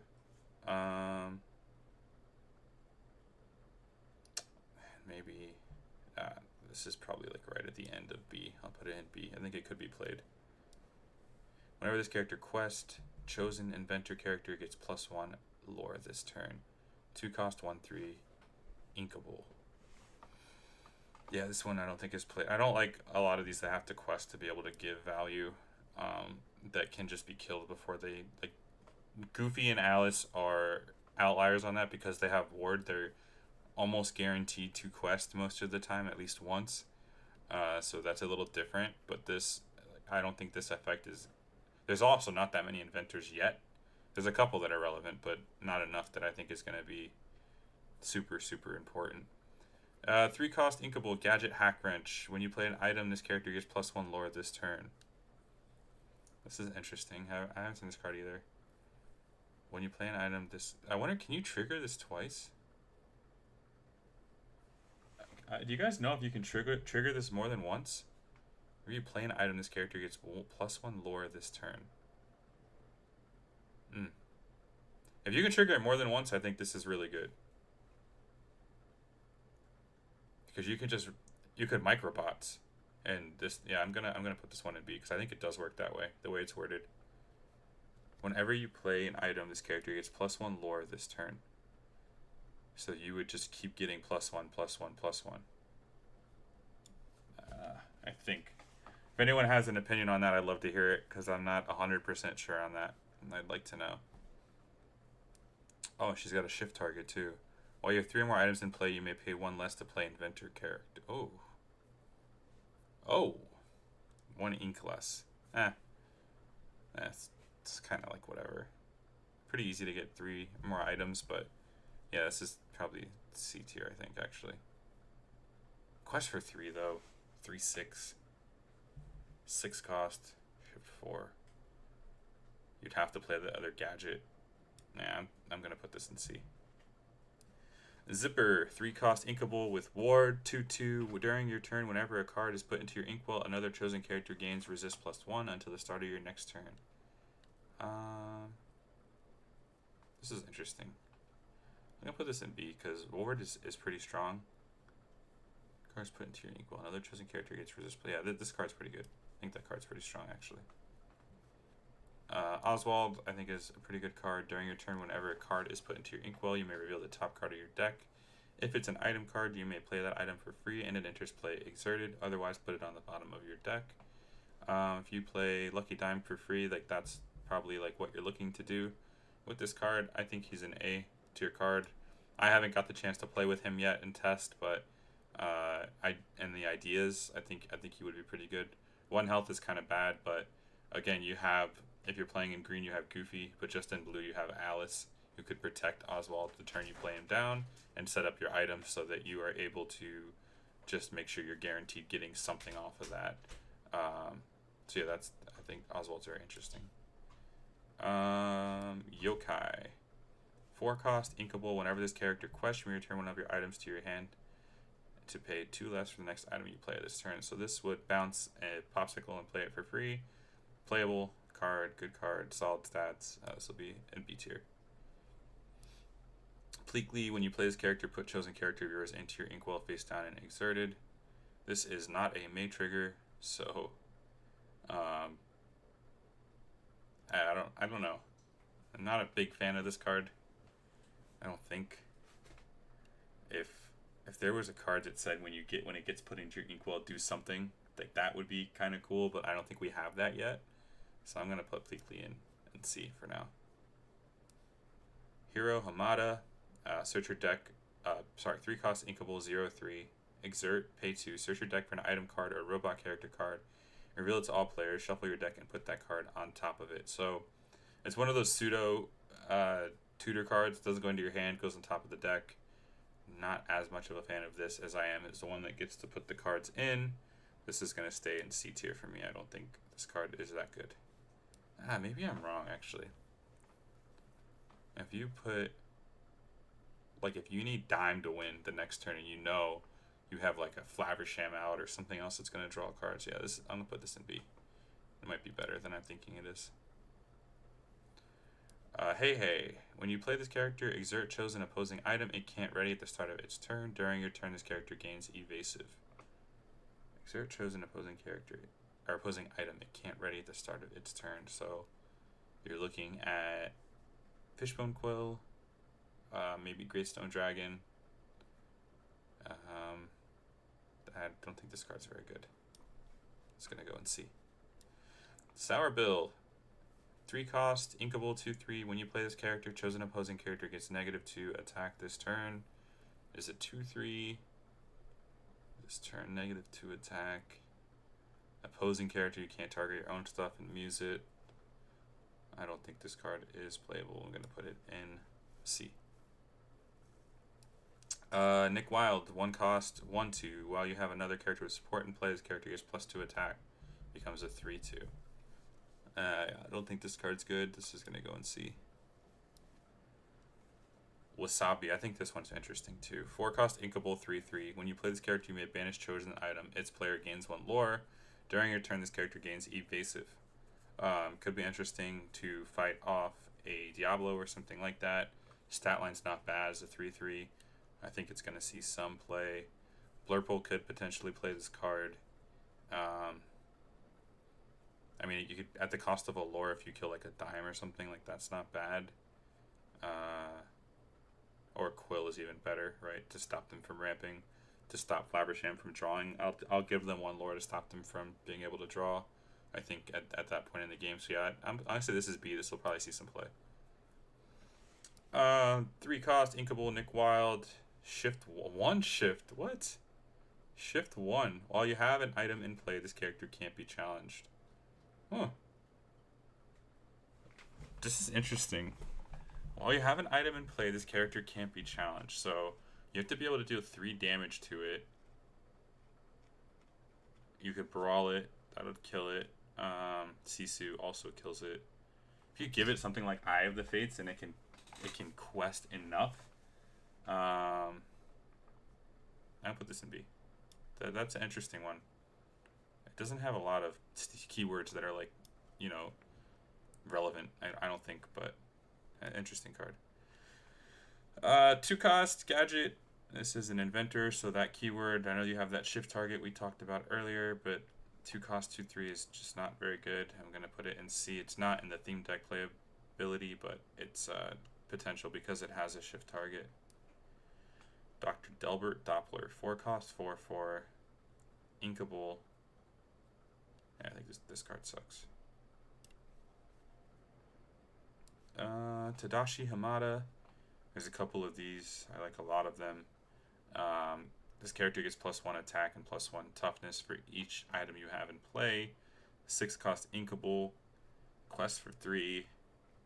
This could be a big dude the turn you play it for blue decks. If you're playing microbots and stuff like that, I'm gonna put this one in B tier.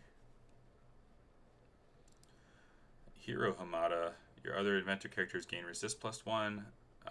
To pay 2 ink, look at the top card of your deck, put it on either the top or the bottom of your deck. 1/5, 4-cost, quest for 1. I don't know, this card kind of seems bad. You're paying 2 to look at the top card. How relevant is that most of the time? Would you rather be paying that 2? Yeah, I think this is a C. I'm not a big fan of that card. Tadashi Hamada is going to go up to S tier for me. During an opponent's turn, when this character is banished, you may put the top card of your deck into your inkwell face down, then put this card into your inkwell face down. So essentially you're ramping 2 cards. Pretty good. 3, and he's quest for 2. So he's easy to kill. Obviously he can get bounced by kit and stuff like that, but I think this card is very good. I'm excited to play more with it. Bayamax, 3-cost. If you have an inventor character in play, you may pay 1 less to play this character. Pay 2 ink, remove up to 1 damage from another chosen character. 0 for quest for 2. This is a C. I don't think it's good. Bayamax, now I think this one is good. 2/6. 5-cost inkable. When you play this character, whenever he quests, you may remove up to 2 damage from another chosen character of yours. Gain 1 lore for each 1 damage removed this way. Yeah, I think this is an A tier card. I think he's going to be played quite a bit. I like it, and I'm playing him in Blurple at the moment. Yokai, 1 ink, 2/2. This is just a basic. I think there is a shift target for it, but we'll just put this in C for now. Oh, so I didn't even know this. They had a Flabbership. 2-cost uninkable 0/2, quest for 3. I guess this isn't B, because this could definitely get played. I mean, it's not a 1/1. It's better than a 1/1, I guess. Interesting. I didn't even know they got that card. 9-cost yokai, 6/10, shift 6. You may play items named microbots for free. Whenever this character quests, draw a card for each opposing character with 0 attack. This is probably an A. Shift 6. Play items named microbots for free. And microbots minus attack, right? We'll go ahead and do this. Wait, not that one. Where are the microbots? Here we go. You may have any number of cards named microbots in your deck. When you play this item, chosen character is -1 this turn for each item named microbots you have in play. So they're kind of double synergy there. So yeah, we'll put, I don't know. There's going to be a microbot deck. I know there is. Is it going to be good? I'm actually going to put both of these in B. I don't think these are going to be good enough. That art is awesome, though. All right, Alice. I am a fan of Alice. Alice is going to go in S tier for me. I think she enables some pretty cool combos that you can do to protect a card. The +1 lore is also relevant sometimes, depending on what you're trying to do, whether it is a close out the game situation or you just want to protect something like a Mufasa or Hades for the next turn without questing. That's still relevant. Because if they can't kill Hades and they have to kill the rest of your board and you're gaining 2 lore per character, that could just win you the game that way. So I'm going to put Alice in S tier. We could be Immortals, Song, 4-cost inkable. Your inventor characters gain resist +6 this turn, then put this card into inkwell face down and exerted. This card's pretty good. This card's actually, this might need to go in Blurple. I didn't realize that it put a card into your inkwell. Put this card into your inkwell face down and exerted. So you sing this and you're ramping. Yeah, I'm gonna put this in A. I think that card is, this card's better than I remember seeing this, but it's better than I thought it was. Oh, your inventor characters. I'm an idiot. Yeah, this is maybe in B now. This card is not that good. I take it back. In a specific inventor deck, it's probably okay, but I'll put it in B. Silly Azurite C is going to go in S for me. It's a 2-cost action. This turn, You may put an additional card from your hand into your inkwell face down. Draw a card. This is a very good card. It's going to go in S. Explore from Magic. Helping Hand. Chosen character gains support this turn. Draw a card. Draws a card. Giving support can be relevant. Maybe this is not that bad because it does draw a card.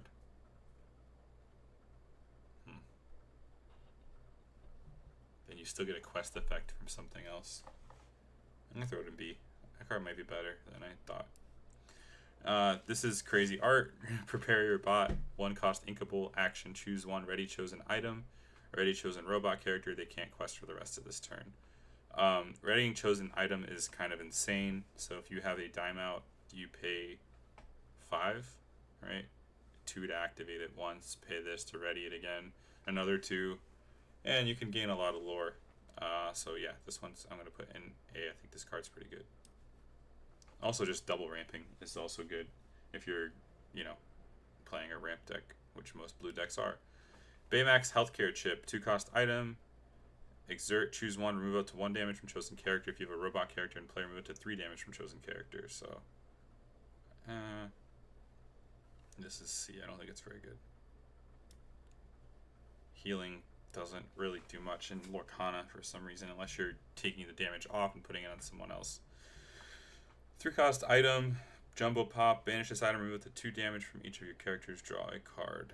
This is also going to, I mean, this at least draws a card, we have to banish it, so yeah, I'm going to put this one in C as well. Rescue Ranger Submarine, at the start of your turn, if you have a character here, you may put the top card of your deck into your inkwell face down and exerted. The start of your turn if you have a character here. It doesn't gain lore.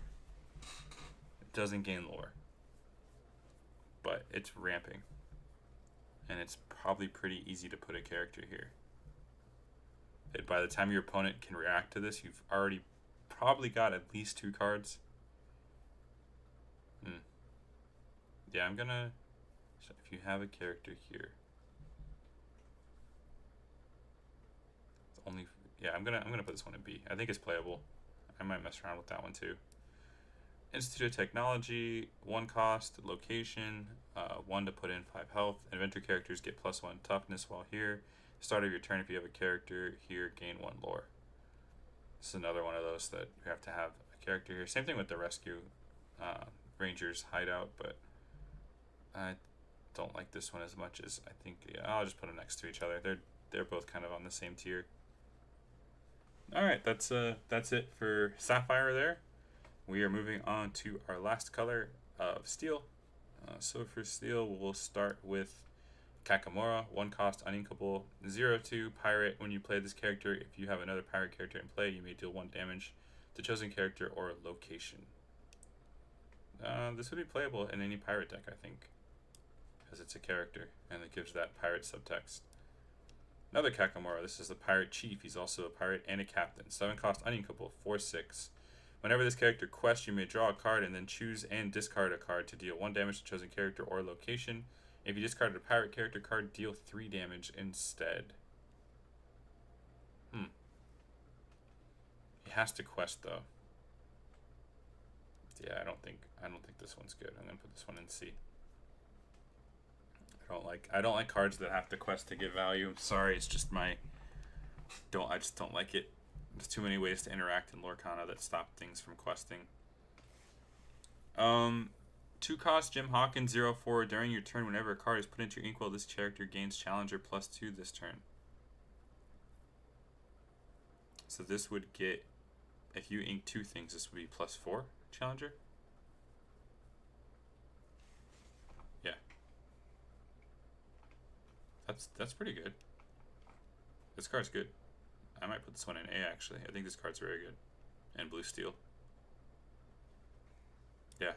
A 2 cost 2/4 would be a very good stat line. I guess it's not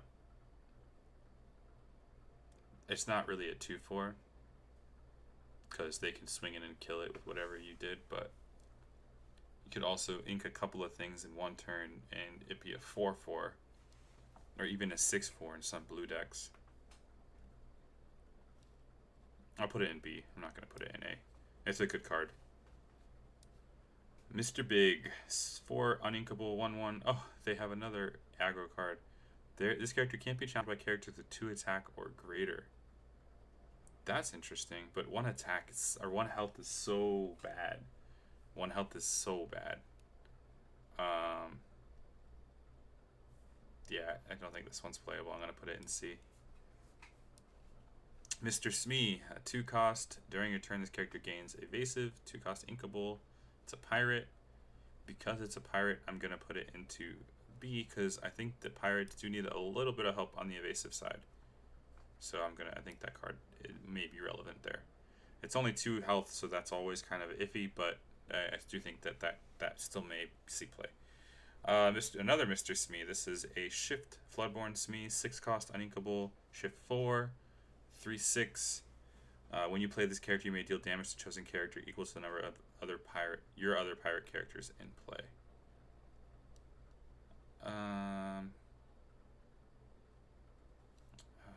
I'm gonna put this in B. There's gonna be pirate decks. I don't know how good they're gonna be, but we'll see. Mullins, 5 cost inkable, 6/4. While you have a character named Mr. Smee in play, this character gains resist +1. 6/4. Nah, this is a C. That's almost theme deck card, just not good. Kohut, 2 cost, 2/3. This is just not good. We need to spend time on that one. King Hubert, 3 cost inkable, 3/4. This is another just vanilla stat line. Put that one in C. Hercules, 4 cost, challenger, +2, quest for 2. So he's a 4. Could be a 4/4. This card's also just not great. We need a playable Hercules, like a good one, like a really good one. There hasn't been one since set 1 that had meta relevance, I think. Yeah, and we need a playable Hercules. John Silver, 3 cost inkable. When you play this character, chosen character can't challenge during their next turn. This is interesting. I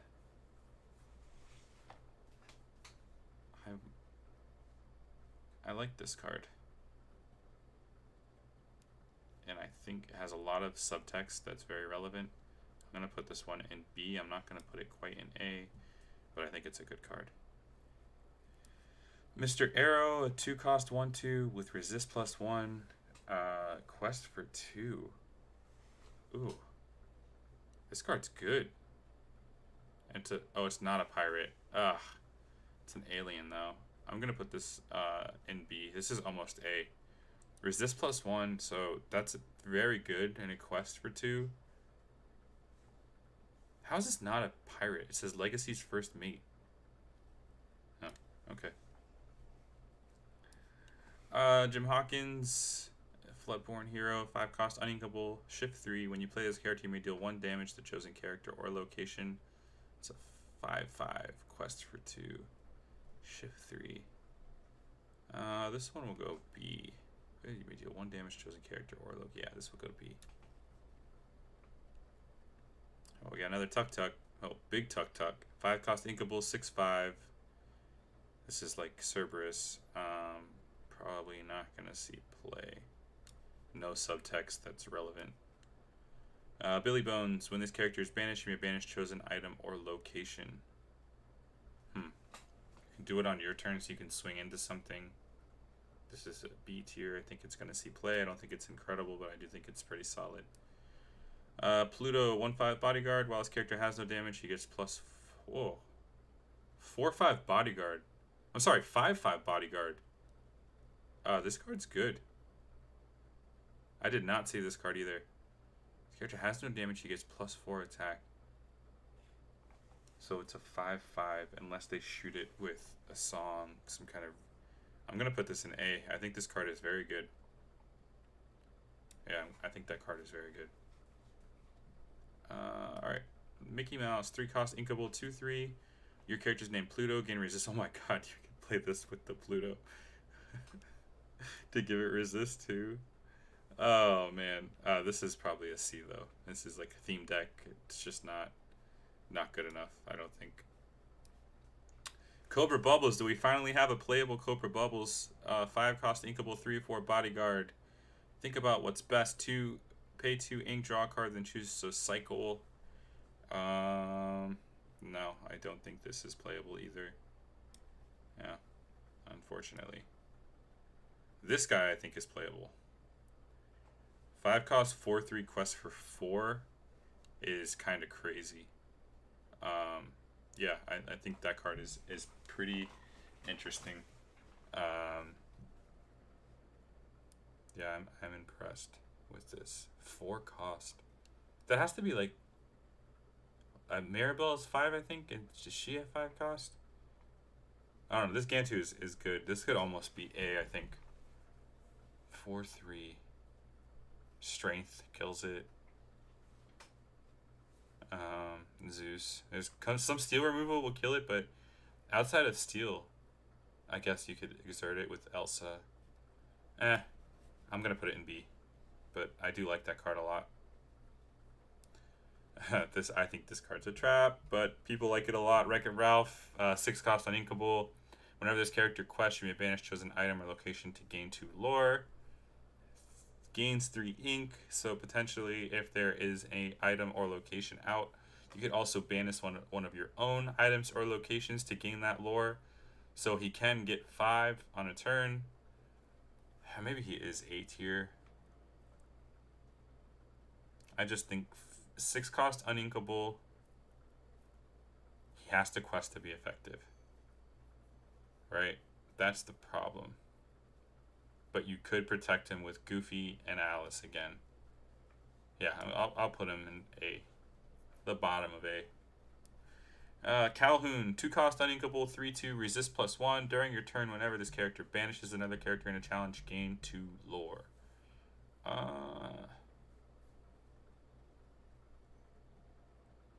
Banishes, gain 2 lore, 3/2 with resist. Yeah, this card's good. This is going in A.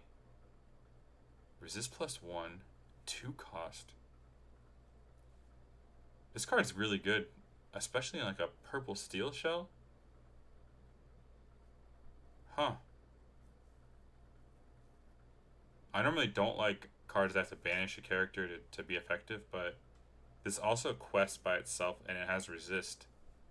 So it's effectively a 2 cost 3/3 with resist. I like this card. I like that card. Captain Amelia, 4 cost, inkable. This character can't be challenged by pirate characters. While being challenged, or other characters gain resist +1. I think she is not very good. She's a captain and an alien. Alien is good subtext because there's one card coming that I think is relevant. Captain is also good. It stops me from taking damage. Can't be challenged by pirates. We won't know how effective that is until we see the meta develop. I'll put her in B. She's like right fringe for me. Like Gantu is so much better than her. That's the thing. Like with these tier lists, I need like a sub tier.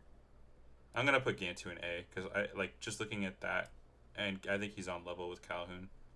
Steel has some good cards that I hadn't seen. Jafar, 5 cost, uninkable, 3/4. During your turn, whenever a card is put into your inkwell, deal 1 damage to the chosen character. Man, Blue Steel's got like some interesting tools this set. Are they going to be good? I don't know. But this is another interesting card. I'm gonna put it in B at the moment, but I do think this card could be very good. Because again, blue, right? If you pair this with blue, you put multiple cards into your inkwell. This thing is just machine gunning things down, right? Dealing 1 damage for everything you put down. Yeah, I like it. I like the Jafar. I wanna experiment with that a little more. John Silver, 8 cost, inkable, 6/6, shift 5, resist +2. At the start of your turn, deal 1 damage to each opposing ready character. So if they are ready, you deal damage. Imagine playing Purple Steel and throwing Genie out and then John Silver. That would be pretty cool. Other option would be... This is probably an A tier. I wish this quested for 3. Because if you're not shifting this and you gotta pay 8 to play this, That's gonna feel bad. But how are they removing it outside of a Tremaine effect or edict? Probably not. No, this is very close to B or A. I actually think, yeah, seeing Genie is what set me, like, this is on Genie tier. I'm gonna put it in B. Alright, just a few more cards left. Hot Potato, 3-cost inkable. Choose one, deal 2 damage to chosen character, banish chosen item. Is this better than Baboom? It's one more ink. This is the bottom of B tier.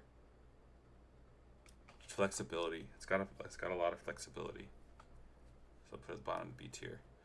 I'm Still Here. 3-cost, steel, inkable song. Chosen character gains resist +2 until the start of their next turn. Draw a card.